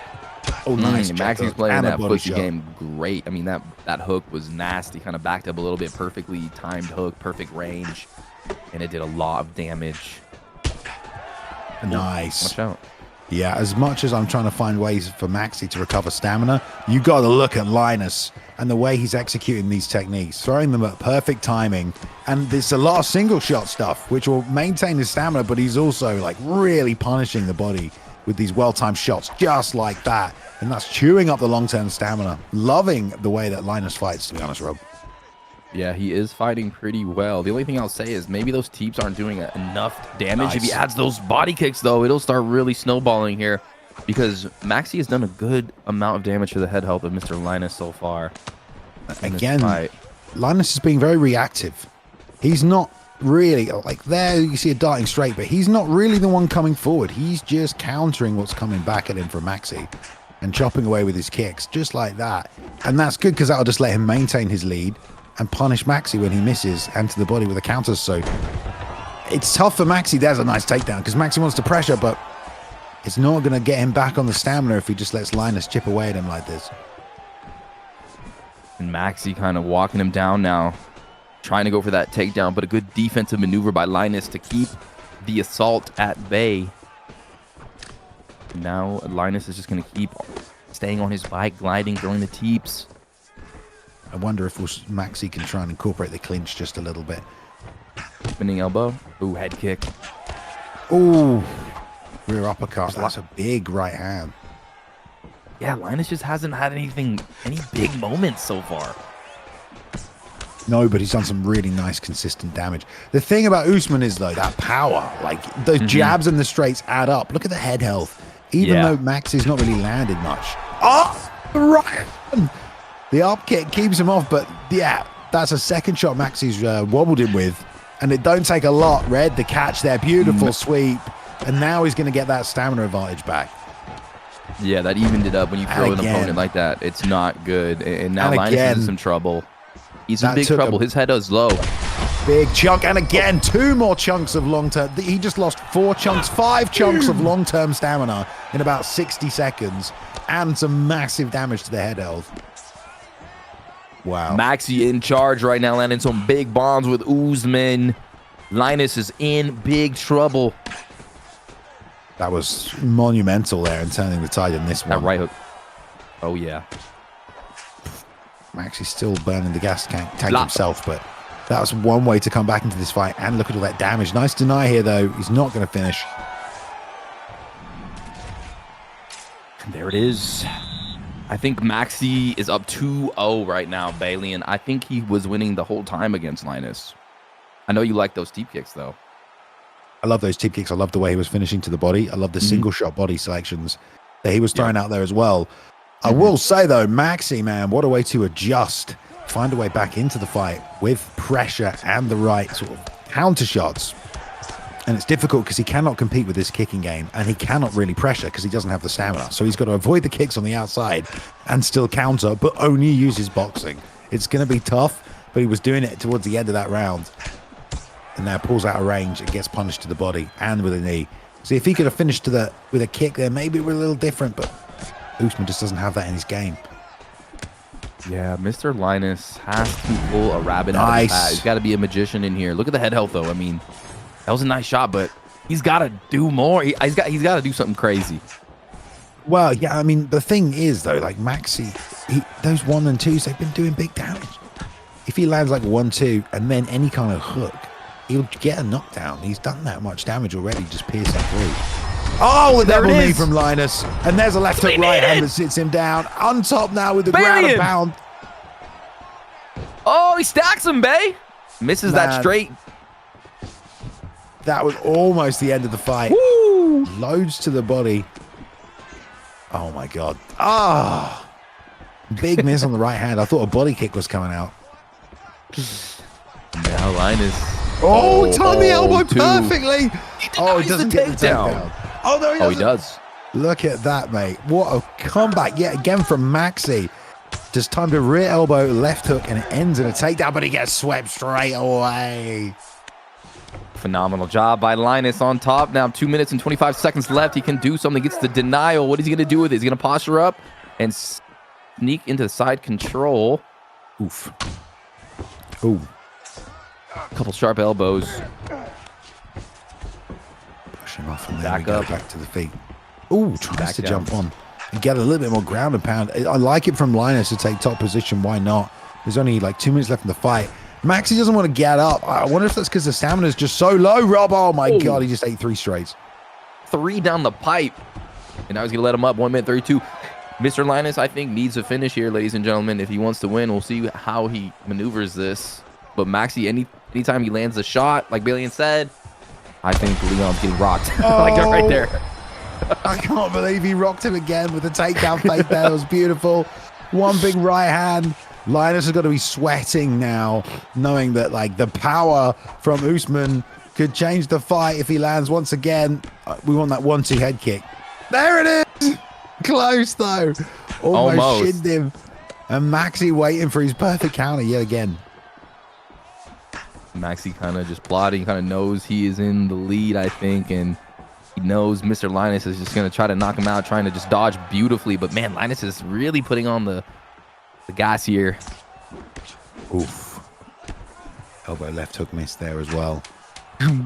I like that they're just throwing whatever's left in the tank. Oh, big scrap for the finish there. Oh, tagged him off the back foot. Great scrap there. Super close fight, man. I have no idea who took that one home. That was as close as it gets sometimes. I don't know.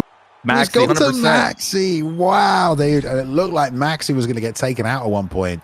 They gave him both the first round. So, yeah, in that third round when Maxi was lying on his back and we talked about him not wanting to get up, he was right to bet on himself there and believe he was up on the scorecard. So, better job than us at keeping track. Look how even it was. There were 3 significant strikes in it. Only 5 difference in the significant strikes that they threw. Very, very close fight. Yeah, for sure.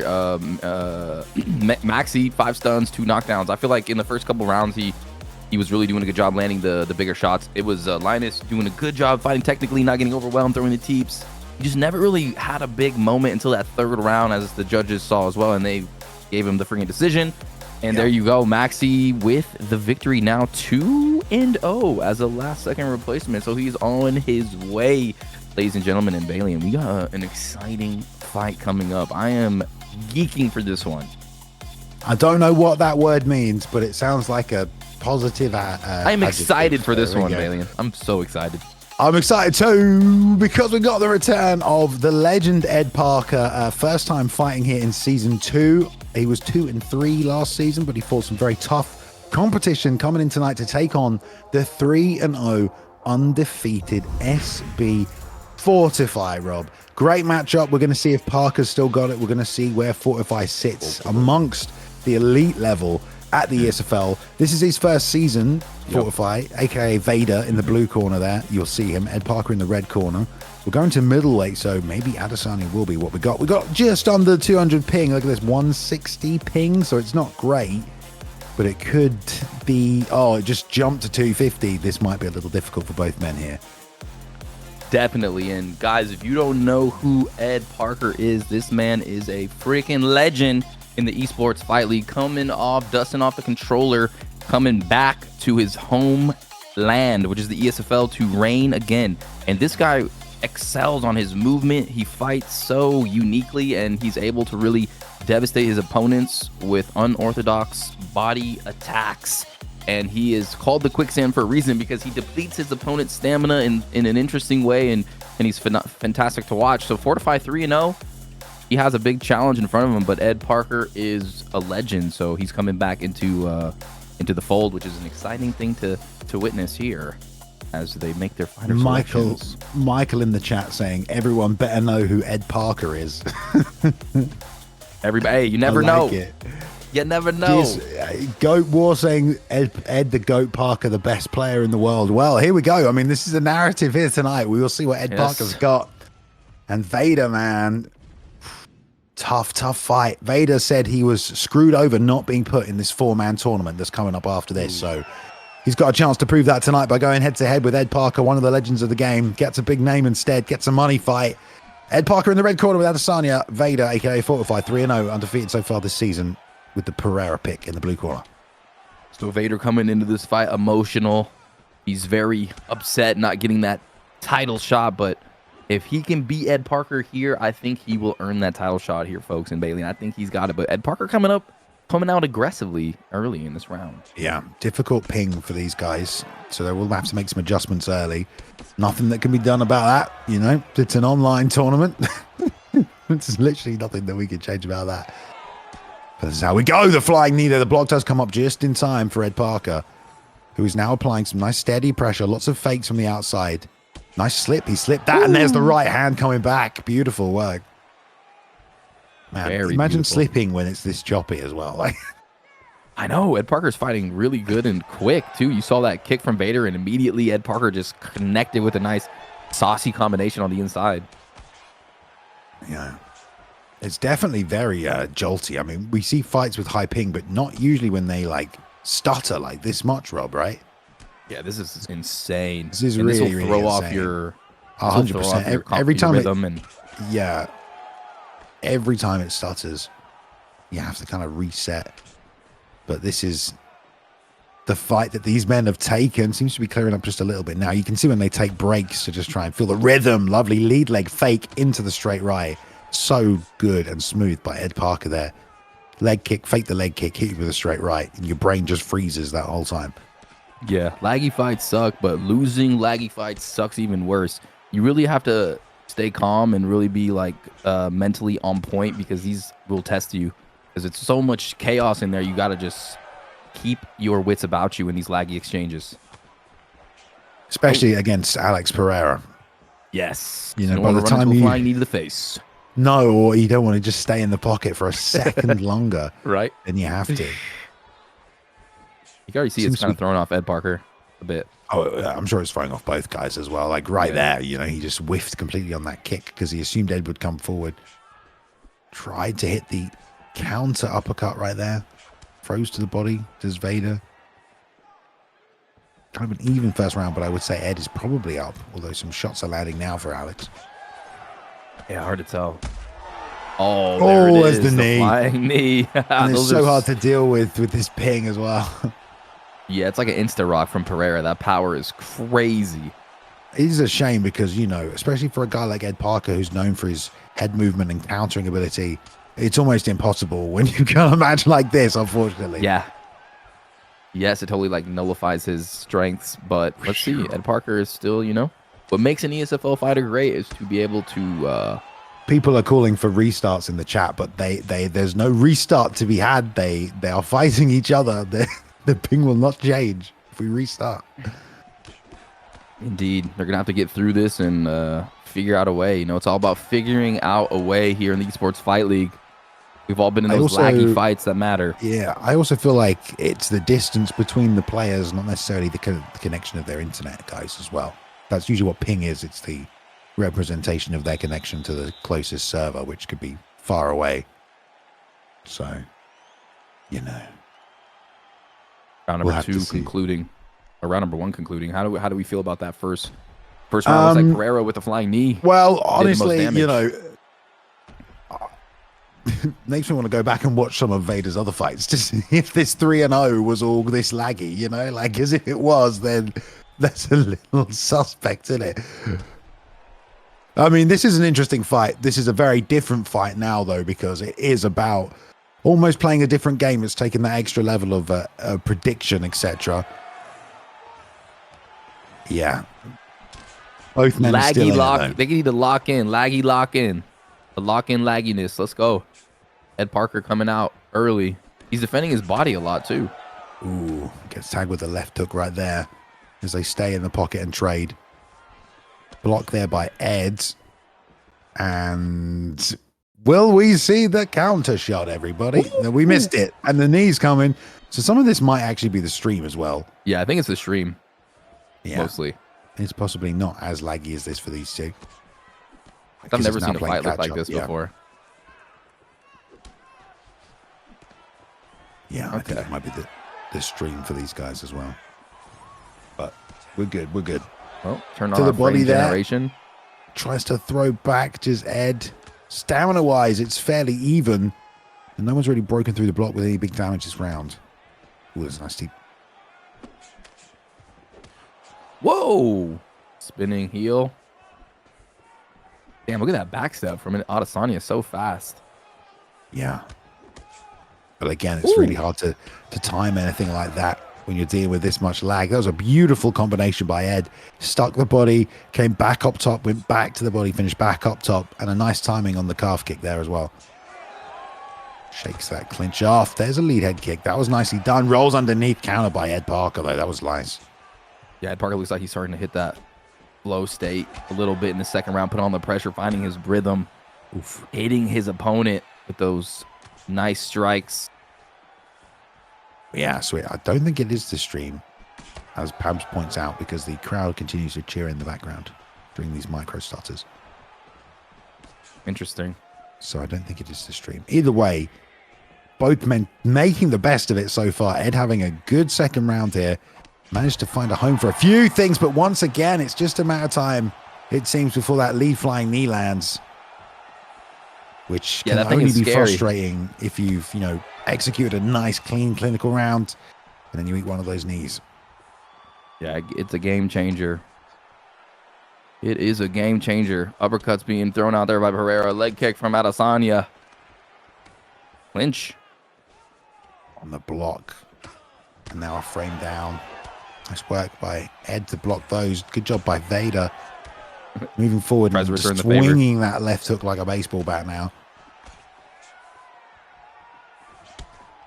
Ooh, that was nicely timed to the body. Landed a couple of those so far. Another flying knee. This one misses by a little. I think Ed's trying to get that knee back, even up the score with it. There's a beautiful head kick, though, that he'll take instead. A lead uppercut. Well read as he level changes into it, does Vader. And more knees here, backing him up to the fence. And this is a way to steal a round right now, 100%. Yeah. Still time on the clock, though. But, man, good job by Ed Parker there. And the pull counter, nice dodge there by Vader. Slips to the inside of the straight. Wow. Second round heating up. A couple flying knees landing, but it was Ed Parker who landed that beautiful lead uppercut after he cracked him and dropped Pereira in round number 2, maybe stealing that round. We could be in a 1-1 situation. I don't know where the judges' heads are at, Balian, but here we go, round number 3, and this is a close match. All right, here we go. See the 2 rounds down so far. The knockdown, was that scored by Ed in the first round? I think it was, wasn't it? I don't remember a knockdown in the first round. I can't believe that head kick didn't kill him, by the way, because that was the most insane head kick ever. Yeah. But he's For all real, right. leaned into it. I know. Here we go. Third round. Here we go. Both men doing what they can. We have these stutters still going on between these two. Lead kick, rear hand to the body there as well. And another one off the lead leg. Vader going toe-to-toe, just begging for the trade. Ed Parker trying to just back out, trying to be elusive, as elusive as he can. Yeah, it's going to be Blood hard. trickling out of the face. Seems like every time Ed's loading to shoot right there, it's stuttering. It's like every time he was getting ready to fire up. Little herky-jerky in there. It was a good job by Vader. Pivots out of the way. And then we have another little... Vader's head health is low. Yeah, got to watch out. Is coming down as well. But Ed has been tagged as well. Ed is also in danger. That was on the block. Oh, nice. Rear uppercut to the body. That made a real thudding connection right there. Vader now mixing up the targets, which is really, really smart. I feel like Ed's headhunting quite a lot because he's trying to find the finish. But Vader still mixing things up, which is going to just have Ed worrying. Is that going to land? Oh, what even happened? Oh no. He got clipped by a left hook when he went for the flying knee, Bay. He got hit by a left hook. Ah, man. Oh. Return. Can't believe he survived that. No, that was kind of insane. Oh, left hook there by Ed. Nice slip this time by Vader. Doesn't get caught by the uppercut. And then when he goes for the hook this time, he does roll. So really nice head movement by Vader there on the defense. Knee getting blocked yet again. It's a bloody exchange. Man, this fight is so close. Honestly, at this point, it could go either way because they're both super hurt. They're both dealing with lag, and they both have a horrible cut. But who are they checking? Oh, they're checking Ed Parker. Is he? Let's see what the doctor says about Ed Parker's cut. Doesn't look too bad. Not trickling too much into the eye, Balian. Doctor's saying, don't worry, bro. It's going to be fine. Whoa. Even Herb's lagging. See that? Herb Dean's lagging, bro. Herb Dean's like, it's fine. He's like, all right, here we go. Who's going to win this, guys? Front kick right off the bat. After the glove touch. Cheeky strike by Vader. I think Ed's looking for the pull counter. They're staying so close toe-to-toe. And that lead body shot has been nice to just tickle all night. Man, both men could get knocked out or get a knockout in any instant. Ed takes a 3-piece on the guard, but he eats it through. Oh, there's an uppercut. There's another one. Wheat. And the knee so close to being the kill shot from Ed Parker, but it just doesn't make connection. For sure. I'll tell you what, both these guys are going to be mentally fatigued and gassed after this one. Especially with all the breaks in the action that both men are having to sort of work around, try to load the backhand there. Nice job by Vader to pull the lead elbow as well. I think they're starting to find their flow. It's going to be a bit late for that now, I think. 40 seconds left. One mistake. And the fight can end. Lead hook there is Ed through the kick. And he just loads it up like a crazy person. No. And there's the right hand with 30 seconds left. Ed Parker gets dropped. Bad. And Vader vicious now body knees. going to load these knees to the body. Oh. He's not stuck in that position where you can't get out, can you? I hate when that happens sometimes. Oh man. Ed's still throwing the knee, looking for the Hail Mary. Counters, and it's going to go the distance. Wow. Holy moly, what a fight. That was an insane fight, but both men obviously dealing with a ton of lag. So who the hell knows how it's going to go, what's going to happen. Ed lost, bro. Ed lost. There we go. Vader takes the W in a very, I mean, that match was insanely laggy, dude. That wasn't even just like, here's delay. This was you're pausing every 10 seconds. I mean, I don't blame either man, really. No. If you had to fight like that 10 times, number one, you probably shoot your Xbox, right? Yeah, you're throwing the Xbox out the window.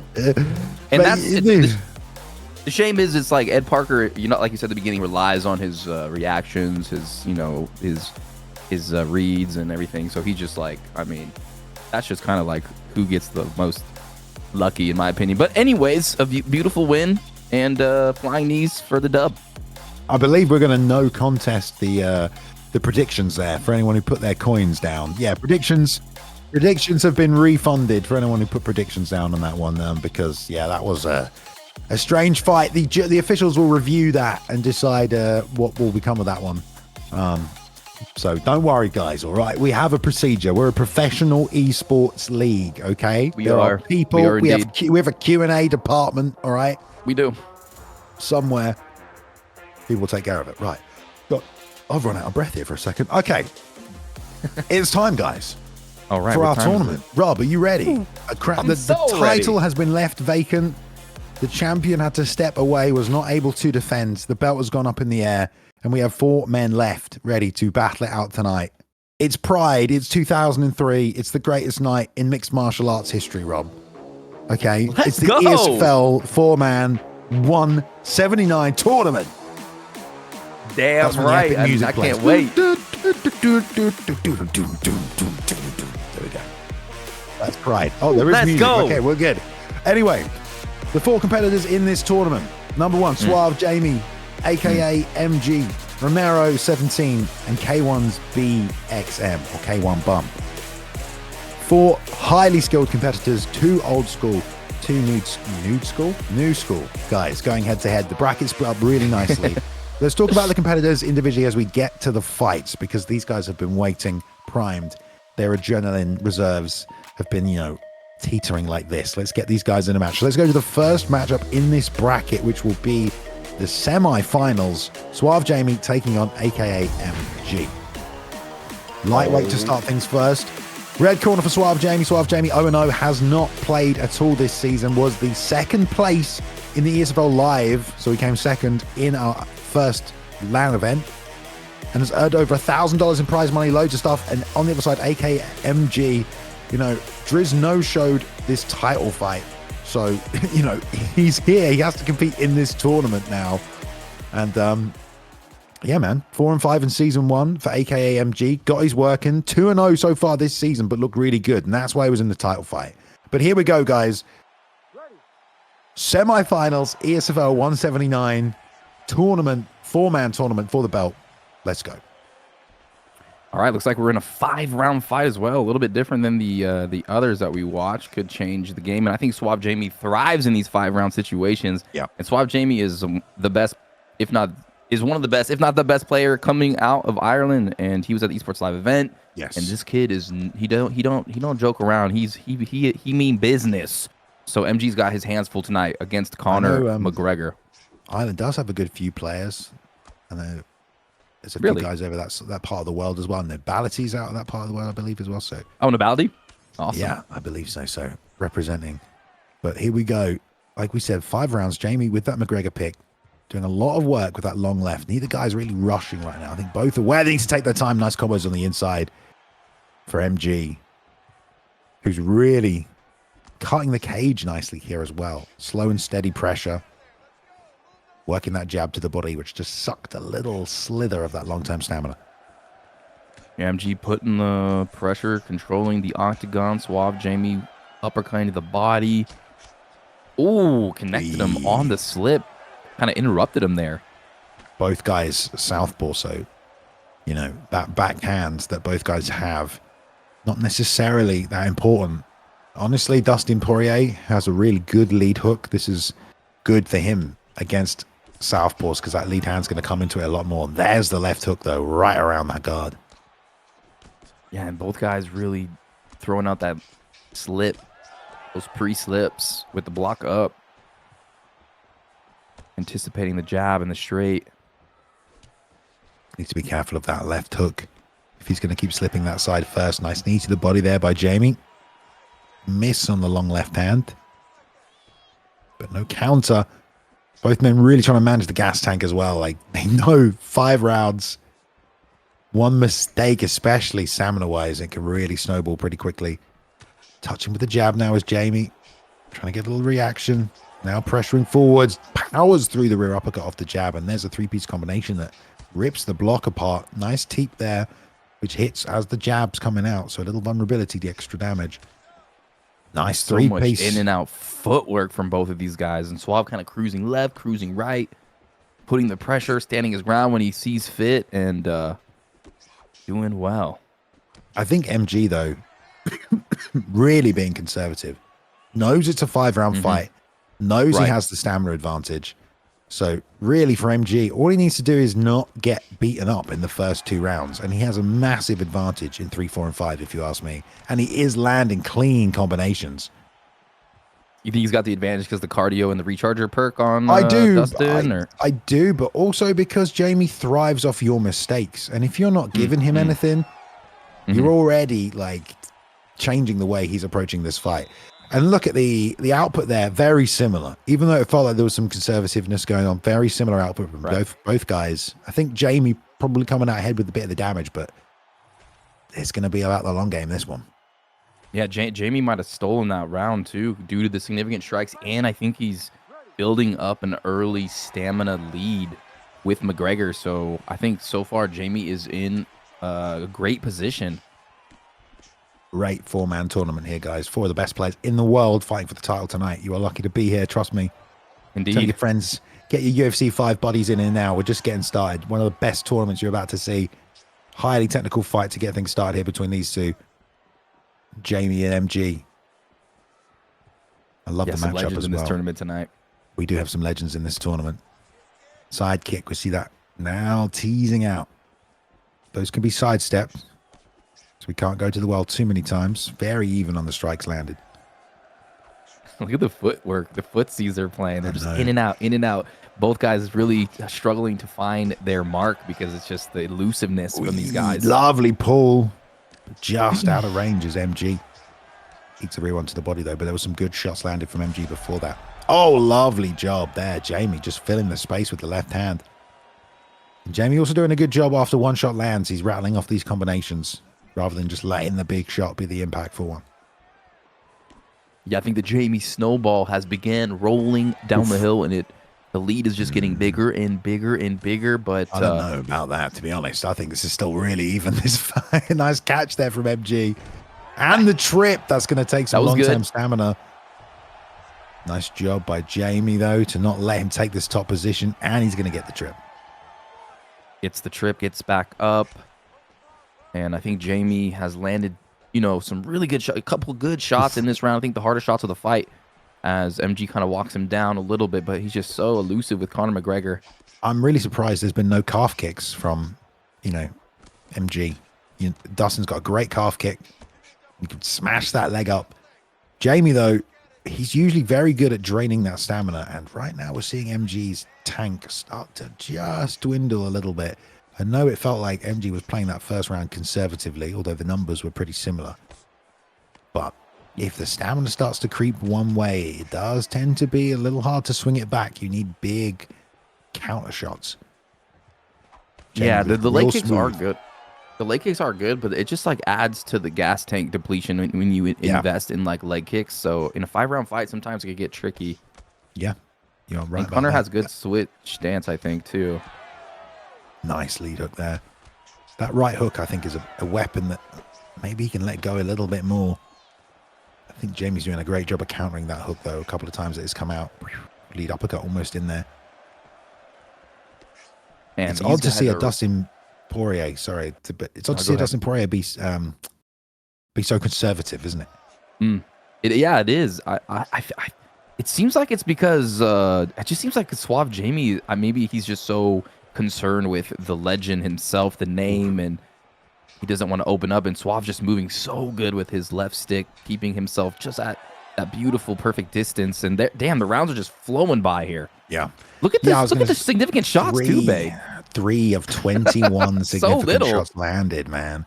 And that, I mean, dude, 3 of 21. That is Suave Jamie sliding beautifully out of range time and time again.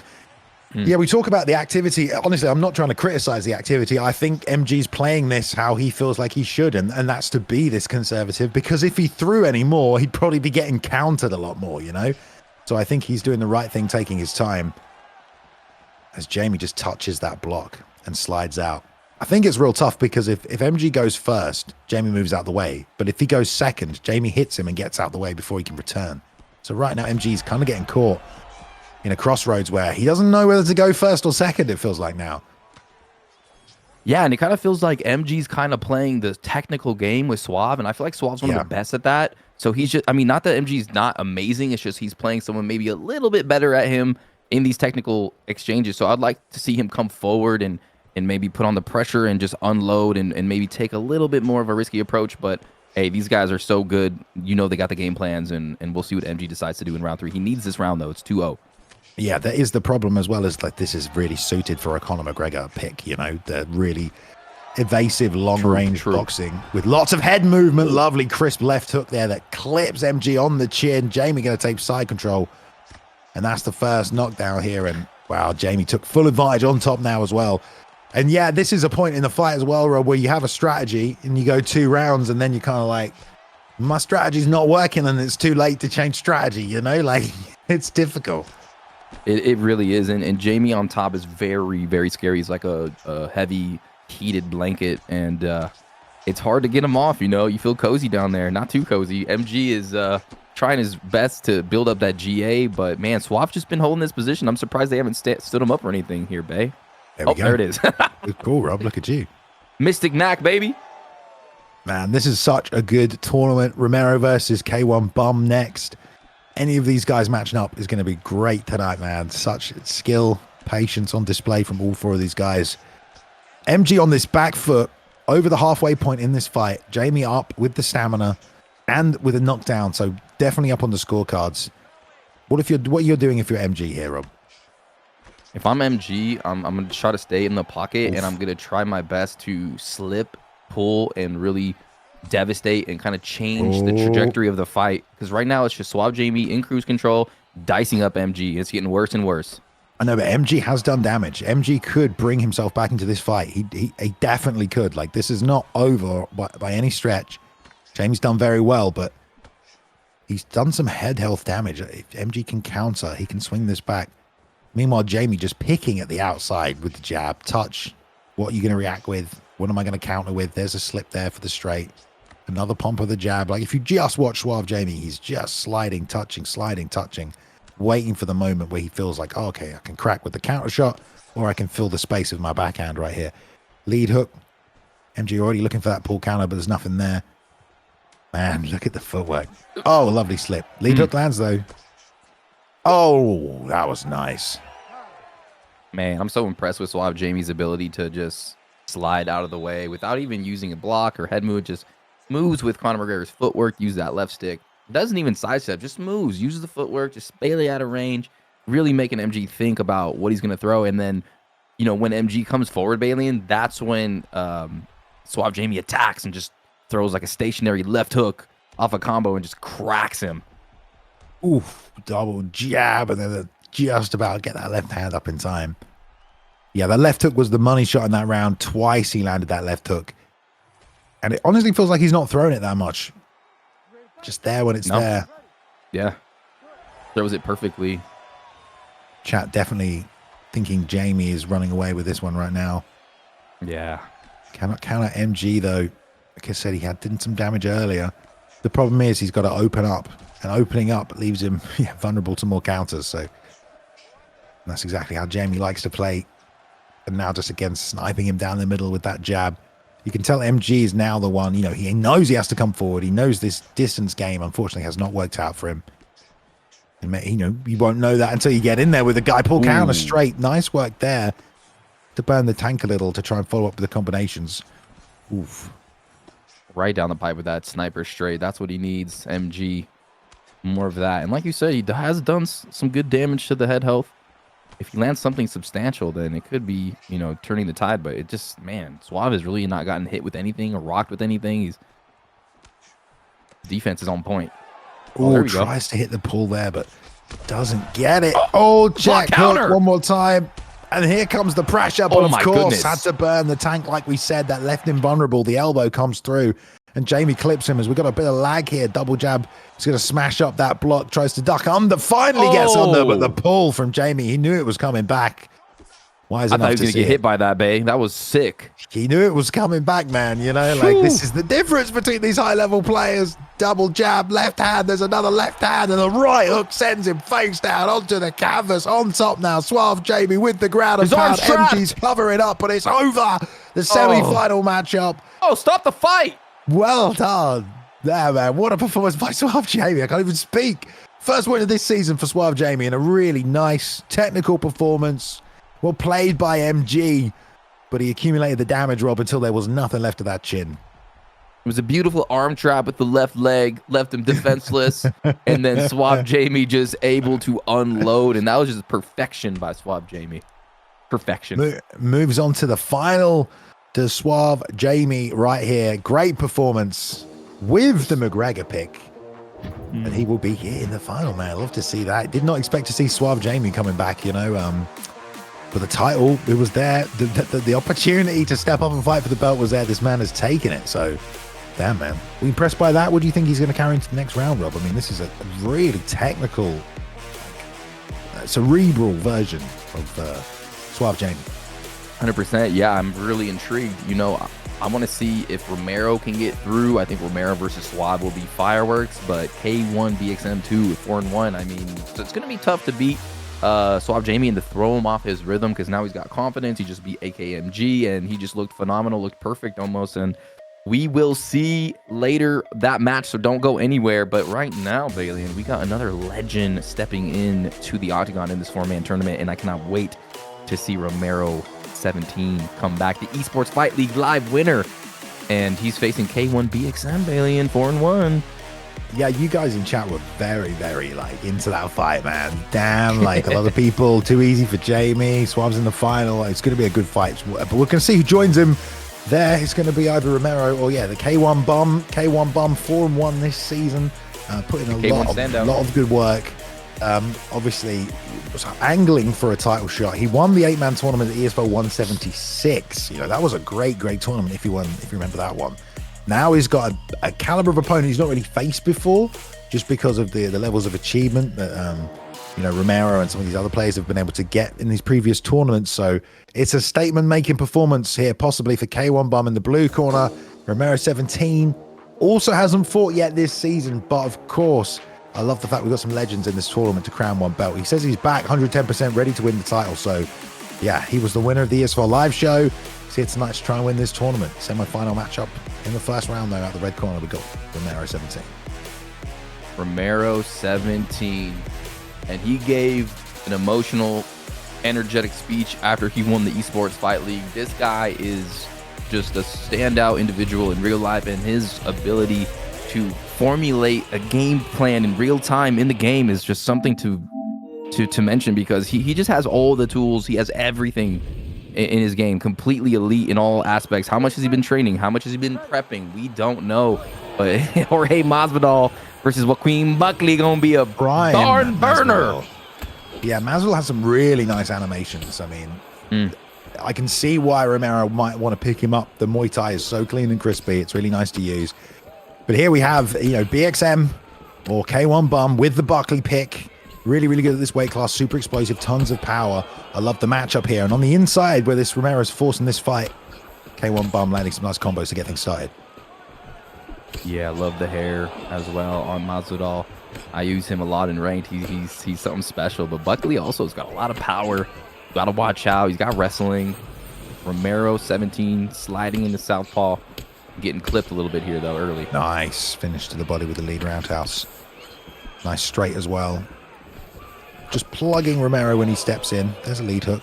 Lots of fakes in the leg kick. You saw the hands get brought down there, but again, these combos on the inside. Good job from K1.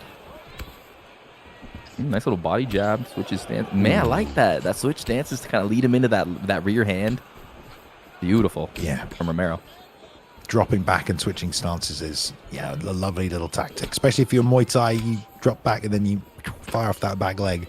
See if he's going to commit to that. Nice job with the straight lead uppercut on the inside. Playing a little, touch bar right there. Tit for tat, and then boom, sent it up the middle. That was super fast for K1 Bum. Giving Romero a wake-up call. A big wake-up call. That's stamina advantage in round one, and that's an uppercut. Why is this fight not 5 rounds, but the last one was 5 rounds? I think they weren't supposed to be 5 rounds, but okay. Yeah. Sounds good. Well, here we go. It's fine. It's happened now anyway. Sounds good. This ain't going to get to a 4th round, right? Who cares? Great start for K1 Bum. Romero going to have to be aware of that straight lead uppercut on the inside. It's a really devastating combination. I think you guys say shout out to Prioxis for like UFC 3 for that one. That was I remember he started patenting the straight lead uppercut on everybody, but it's devastating. Still has been. Sat him down right there. Here. We need Pride back in here. But here we go. Inside leg kick, outside again. Nice work. 2 to the body on the return. Little step there. These lead leg kicks on the inside starting to get checked a little bit now as well, and it does leave you vulnerable to that backhand when Romero commits to that lead leg. So I think K1 Bum is going to be trying to put that straight down the middle when it comes out. Not a lot of counter fighting from Romero. He's looking to make him miss and pay, but there's not like slip fighting. You know what I mean? Not a lot of rolling through and chucking from Romero. He's trying to stick right down the middle. Yeah, he's just kind of switching his stances, and I'm pretty sure I've noticed him sidestep downwards a little bit to try to make a combo happen. But yeah, it looks like he's just kind of downloading BXM, seeing what he wants to do, and then maybe in round 2 and 3 he'll start picking up his offense. Nice little bow. Touching that lead calf a few times with that inside kick. Right there, we saw a combination almost land on the chin, but Romero has done some damage to that lead leg, just touching the inside of that calf. Very subtle. That calf kick is delectable, says Pabst in the chat. Yeah, Pabst noticing that one. There we go. Billy, do you think I'd look good with the Jorge Masvidal haircut and beard? Sure, bro. You look good in anything, man. You can make it work. Come on. Hey, thanks, Balian. Appreciate that. All right, here we go. Loving the technicality of this fight early. Touching that inside calf. Let's see if he goes back to that. Nice catch from BXM right there. And rolling out from Romero, pressured against the cage. Both guys just going with the boxing combinations, keeping the guard up. Almost gets tagged with the uppercut there. Good read to try and time it. Again with the straight lead uppercut on the inside. We see that now. As he sticks one more time to the body. Romero feinting that jab to the body as well. Nice lead hook right there. Man. This is such a... Jorge's got a good switch stance, though. Not 100%. Yes, he does. Sure. He does? Knocked out Darren Till with his left hand. They must have given him loads. Good to know. Inside again with that calf and the uppercut this time. K1 there trying to fake low. Ripping those hooks. Stepping forward. Gets met with a little touch on the straight, though. And back to the inside calf. Oh, pop shotted right here by Romero. Romero just kind of pop shot him with these little jabs to the body, comboing it to the lead. Missed there on good that lead defense hook, as well. Good defense up. Yeah, Bum trying to just inch closer. Romero setting up that head kick. Yeah. KO if he was to miss that head kick. There's the straight lead uppercut down the middle again from K1. Looking for that. There, nice counter. Really well done. Block low, came up with the uppercut, which have really been the shots that have landed the most for BXM, I'd say, here is these uppercuts. Yeah, that lead uppercut's been super good for him. Straight money honey for BXM. And to me, it seems like Romero is waiting for BXM to make a big mistake, and he's going to capitalize. And in the meantime, he's going to kick him in the calf, jab him, straight him, and just kind of pop shot his ass. Man, look at them just sliding around. at So distance. technical, man. It's because they know one mistake, the punishment Right. window will be massive. That calf kick's still coming out from Romero, but K1 switched stance now as well, and he is trying to put that backhand down the middle whenever that calf kick comes out. It's getting a little more dangerous. Oi, right there. I wonder if Romero's going to slip one of these uppercuts and just devastate BXM here. Nice. Nice combo to the Triple body. body shot. Nice lead head kick, though. It's a great fight. Stance switch there as well, so... Oi. Trying to give it back. You can't underestimate the power Masvidal has as well if he does connect on you right there. Oh, nice body kick there. Romero had to stop that combination. So much stutter stepping from Romero. In and out, standing his ground. The fakes are so important as well. I mean, Right. again, like it's a question of, do you want to see what we saw in the first fight where you're coming forward and initiating offense, when you can fake and then have them come forward? And then you can do whatever you want then. That you know exactly when they're coming forward, they've already committed. You can step out of the way. You can slip. Maybe you can block and counter. Maybe you can intercept. So fakes are just like, it's just a whole nother element of the game. It's no longer you go, I go. It's I'm going to make you go. You know, Oh, yeah. You got to start getting your face going. And Romero's doing a very good job with them to break up the timing of when he's attacking and to set up those counter shots. But Mental K1 also Olympics using in those there. fakes as well. Over the top, BXM lands, and yeah, just so dang technical. It's exciting though. They're landing. They're both guys. You're seeing Romero kind of sidestepping. I saw him doing that in the first round. Like that from Romero. Nice ball counter, man, rear those uppercut body to the shots for body. BXM. Sunk that deep, did BXM. That's a huge shot this stage in the game. Especially because you think about how often these counter shots are coming off. You know, Yeah. it's significant damage. Nice overhand though, powered over the top, covered the extra distance to Romero. And Romero has to worry about that uppercut, so he might not know, like, he can't risk blocking low, and that animation looks a little bit similar to the body, to the head. Those uppercuts and those hooks. I'm liking that lead head kick that Romero's throwing out there a few times. Yeah, landed again. once earlier. It's a nice way to counter this orthodox approach now that we see from Bum, probably because of all those calf kicks on the lead right leg. It just leaves that little lane for that lead head kick to just fire up there. Another beautiful body shot by Buckley. BXM's been having so much success comboing those bodies and throwing that uppercut. And we're still just as technical. 2 minute 30 left in this third and final round between these two. One of these men will face Suave Jamie in the final to crown a new ESFL champion. Oh, Nice shots. exchange in there a little. Both men had a little confidence in that. Still pushing Third winging. forward. I mean, they don't know who's winning, huh? We don't really know who's winning. This is very close. Oh, Nice, digs. back to the body. Oh, there's the head kick. Man. Beautiful shot from it. Romero, and the uppercut into the overhand, breaks through the block, doesn't want to follow him down to the ground. 90 seconds left. Is Romero going to try and turn it on and get a finish? Because he would hate to lose a decision after a knockdown like that as they wing the backhands. Looks like it. He's still staying in danger here. Trying to get BXM to throw something and counter it. Nice, more outside leg kick. And as soon as that southpaw switch, there we go. K1 straight back to orthodox. And Romero will follow him, and that lead head kick will come out as well. Because that angle, that little channel's right there for it. Watch out for that lead. Yeah, he's waiting right there. Romero's sticking and setting him up, looking for that counter. K1 Bum. No spinning attacks here, and I can't help but feel now orthodox. That wheel kick there is off that back leg. If he can find a time for it to fire out, but it's been all boxing from K1 so far tonight. But he's only got 15 seconds left. He's got to throw something.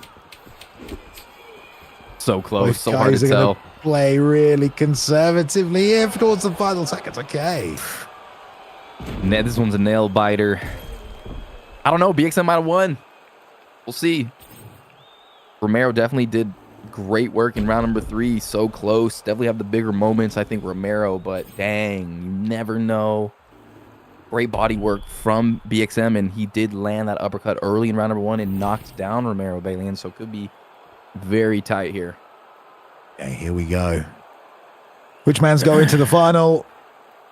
The 4-1 BXM or Romero?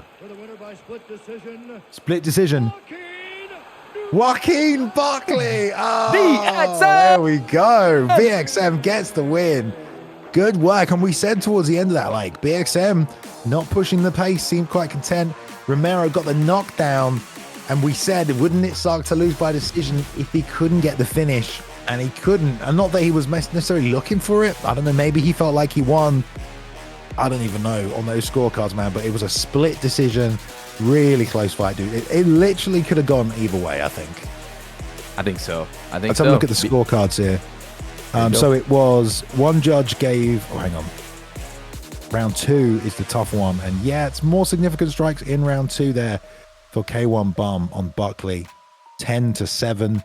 Plus the takedown. I don't know if that would score that much, really. But that round 2 was really the swing round. BXM interrupts the rematch at the ESFL live event between Suave and Romero. And now we are going to see BXM step up against the Irish legend himself. Bam. I mean, I really think that fight could have gone either way. Do you know what I mean? 50-50. Literally, a fight like that.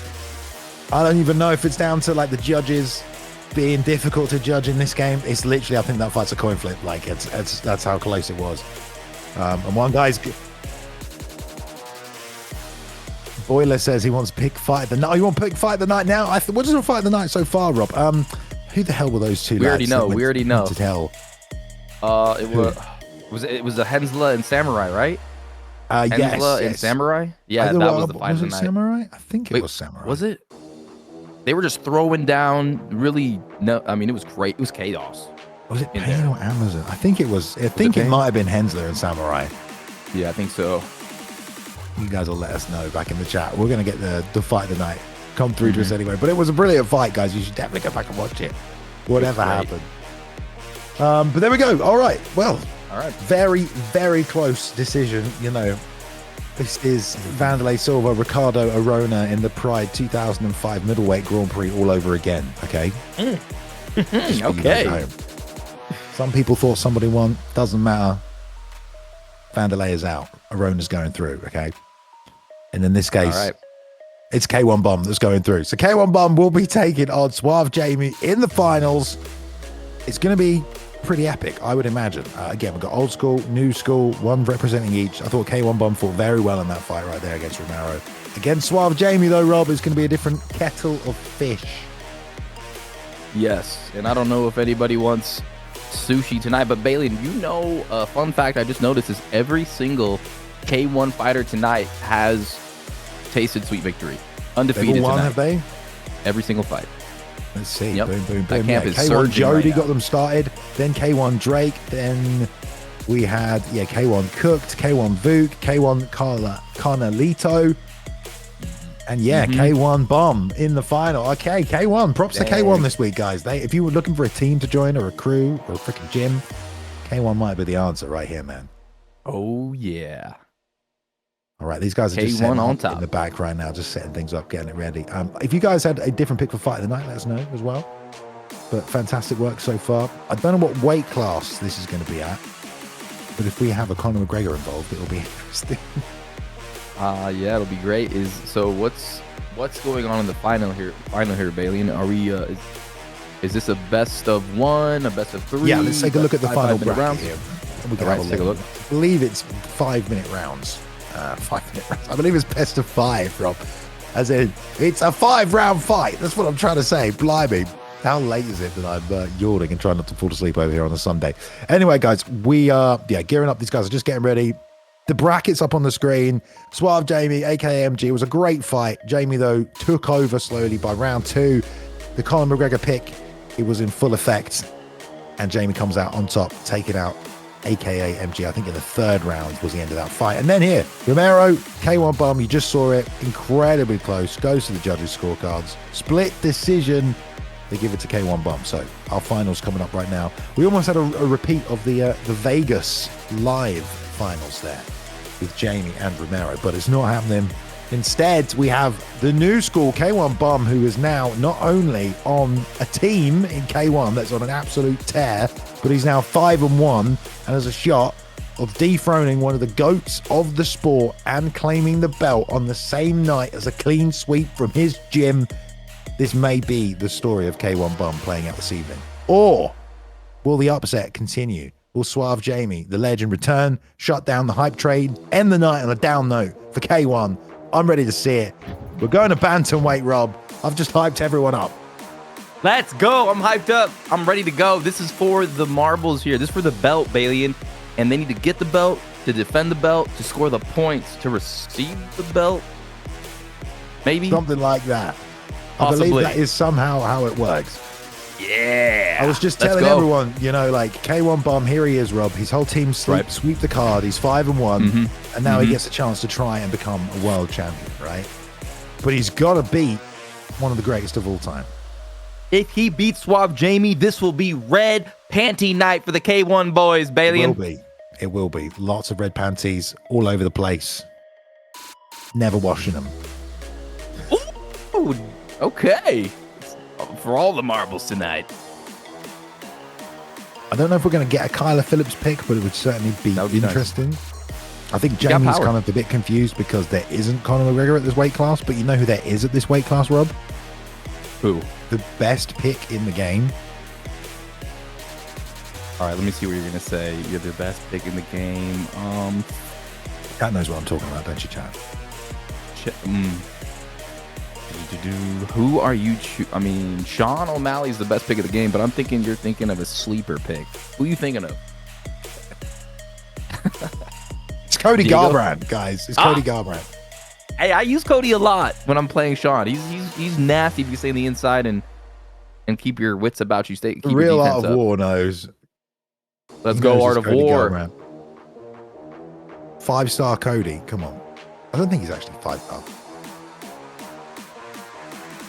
Oh, snap. Yeah, they're really, really taking their time.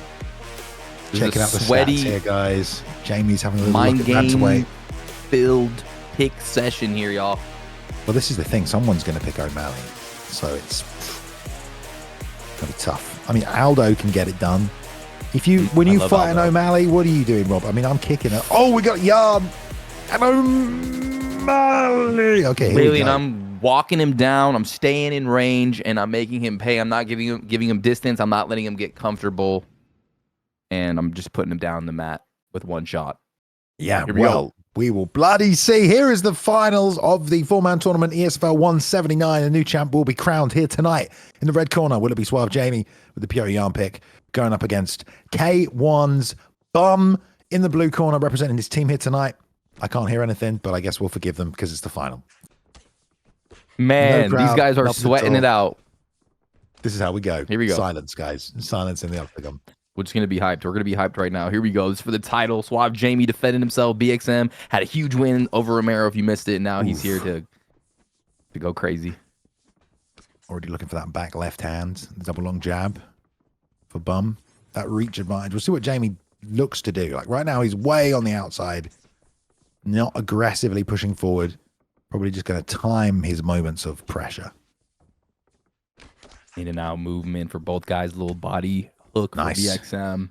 That did big damage. I'm surprised Bum didn't bring the hands down to block that roundhouse on the break. We'll see if he makes the adjustment there. Oh, Jamie staying on the inside to double the jab and hit the 2 once again on the block break and to the body and blocks that and returns with the left hook.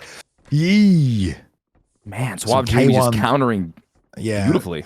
It's like Suave Jamie just took K1 Bum to K1 school right there with the block, check, block, and then counter punch. But here we go. Fight is just getting started. Suave just looking so good, so crispy, landing good shots, in and out movement. And BXM really trying to find his range here. Has been unable to do so. And it's been a tough fight. Look at the range. He's like way out or he's way in, Suave is. It's kind of like circling, you know? Like doing a little circle. It's like a great white shark circling his prey, Bailey, in the waters like the of Maui. 1, 2, 3. You know, this is... K1 right now is fighting in pure yarn hook range. I know it's not what he wants to do, but he is plotting and trading. Now trying to backstep a little. Right here, he fires through his right hand. That's nice work. There's a slip. That's what he wants more of. But even then, these shots are they're getting stifled. Bum needs a little bit more range on this. Yeah, and then Suave Jamie's just comboing him with a body kick and just throwing beautiful mix-ups here and just making BXM pay at every turn in this fight so far. Yeah, it's going to be 1-2. Difficult for these shots to land perfectly for Bum, but, you know, this is the game. The inside fighter versus the outside fighter, and Jamie's doing a good job kind of dancing around on the outside. There's a nice side kick. If you can stay ahead of the damage as well, and you're Suave Jamie, that perk's going to start activating for you. And I think he is now ahead of the damage, especially with that extra body damage there as well. Very interesting. Yeah, that's a good point. Is that the Force of Nature perk? Yeah, that's the one. Awesome. Slip straight, ends the combo with a reaching lead body kick there as well. And this is the point where, okay, the round's almost over. Bum's processing all the information that he's seen in the first round. And he has to decide, how's this outside game working for me? I'm missing. I'm not landing everything. I am landing some things, but only when I'm exchanging. Is he going to be able to exchange this whole fight, Rob? What adjustments do you think he should make? Yeah, it's very interesting. Suave's doing the same thing he did in his last fight where he kind of just hovers, goes left, goes right, kind of playing the matador on the outside, and then it's like his opponent gets nullified. There's like no offense there. You know, he just can't get frustrated. He needs to find his range and try to do his best to trap Jamie against the cage and land some round shots on his body or head. Straight to the body there as well. There's another one. Digging that out. And a nice side kick. Jamie digging down there low. But yeah, I like that BXM is trying to mix up the targets. Long straights to the body are good. Anything I think he can pot shot from the outside because, yeah, swinging those hooks in the middle of the cage is not where he wants to be. Ankle pig and slight delay there. I think he just dived on it. Love the advancing jab lead body kick into a turning side kick. This is big damage now. BXM needs to start thinking about possibly different strategies. There's a nice roll in the right hand over the top.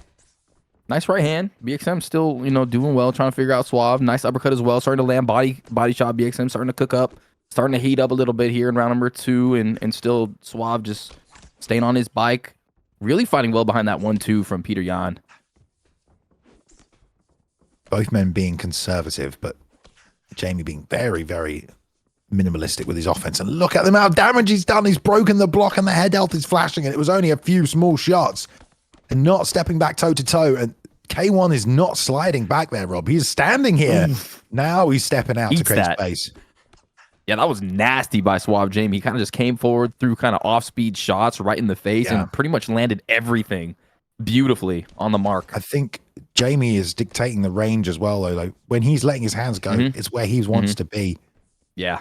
I think sometimes K1 is swinging back. There's a beautiful straight there from K1. And a pull counter to the body. Needs more of that. Oof. Bang.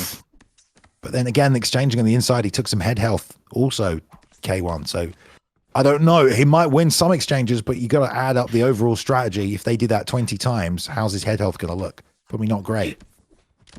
He's going to get flatlined. I mean, he's already on his way. It's so difficult. Peter Yan looking Jamie good, is powerful. so good.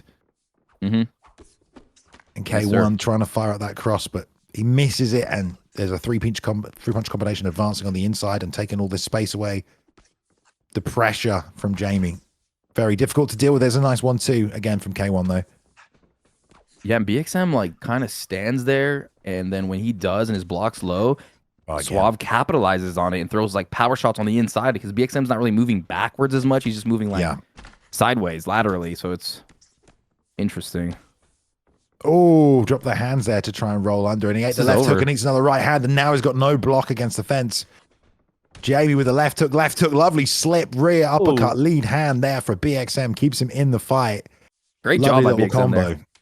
Yeah, That was it's nice. also a great job just to have the knowledge that like I have to slip and counter because I cannot just keep backing up and trying to trade. And that's the reality, man. Like, you know, Yeah. the difference between the really, really elite players and everybody else is a lot. There's a lot, okay, tons. But also, it's like knowing when a strategy is not going to work early and making the down the road calculation of it. And all of these exchanges, although sometimes BXM has been landing shots, he's also been taking shots as well and getting the block chewed up. But it's so hard to stay away from the pressure of Suave Jamie. 100%. He is out of dodge. He's not there to be hit. One thing I'll say is BXM has a slight stamina advantage, which is nice. So if he can figure out a way to slip and land something flush, like right there almost, but man, Suave's just so quick to back sway that. And he's on him. The block is getting busted through, and you know, Suave's like the SWAT team busting through the door, and BXM's Oh man, running out of bullets.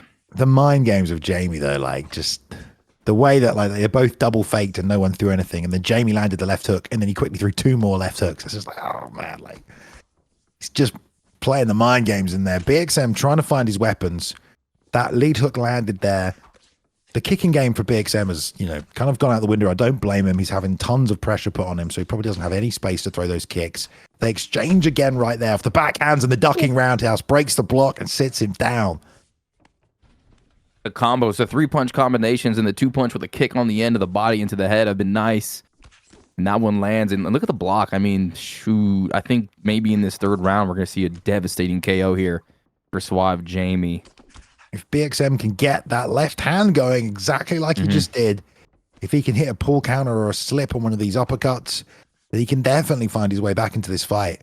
But it's about Jamie making a mistake, and oof, what are the chances of that happening here? They're going to go down and down, you'd think, and there the block is finally getting broken down.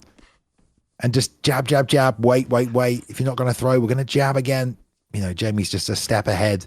Everything that BMX is doing in terms of decision making is coming at a cost, unfortunately. Trying to bang back there with the left hand, but the block is so non-existent. Look at it going down. Jamie's so impressive when he's in the fire and there's like, oh my goodness, lands that right. Oh, That's dink, it. dink, dink, dink. And now on top, Suave Jamie with the finish. Oh! You have a new Bang, bang, bang. ESFL champion.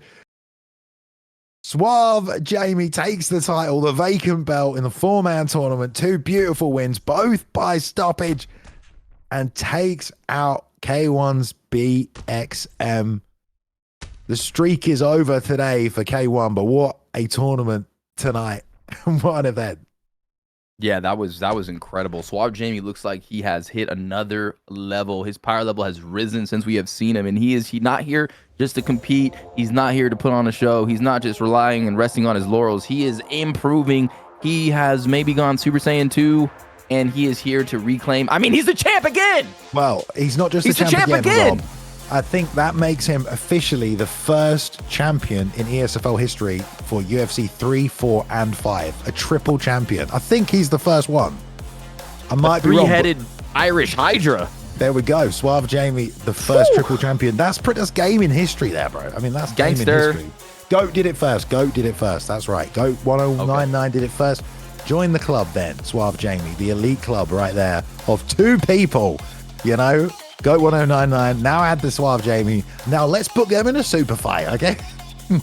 Yo, that's what I'm saying. You have Goat 1099, you know, swimming around in the seas like Meg 3. I mean, he's out there. So if he could come back and we could get a Suave versus Goat 1099, I mean, that would just be historic. But tonight is Suave Jamie's night, and he has proved that he is the best player right now in the game, in the esports fight league. Yeah. Man, what an event, what a night. Sets us up for the rest of the season as well. You know, Suave Jamie has the belt, but no one has defended the belt this season. So can Suave Jamie defend it? We're going to find out. You know, I'm sure he wants to start stacking some title W's and take that belt home. Let's hope we can get another ESFL live, you know, this summer and get Suave Jamie back on it, get Goat 1099 back on it, Romero, anyone else who wants to come and compete as well. But that's it for the card tonight, guys. Thank you for hanging out. We appreciate you. Hope you all had a good time. 179 is in the books. 180 next weekend, I believe. More great fights still to come. Jump in the Discord if you want to join up with the ESFL, if you want to find a team to fight with, a camp, or even just, join the community, discuss some tips, whatever you need. ESFL Discord is the place to be. And we appreciate you all hanging out tonight on the YouTube, on the Twitch as well. Thank you for joining us for another show. Congratulations once again to the new champion, Suave Jamie, and to everybody else who competed here tonight. Congratulations to K1. Great sweep throughout the card, Rob. They did a great job. Any final words from you, my man? Balian and Feckett, I love you guys. It's an honor. Everybody out there watching, Broiler, thanks for putting this card together. Z Hunter, you're the man. And the crowd, we're just getting heated up and hope you're excited for the rest of these events. And hopefully Suave Jamie versus, I'm not sure who the competitor is going to be. The next title fight, I can't wait. Watch out for that. Me? I mean, come on, man.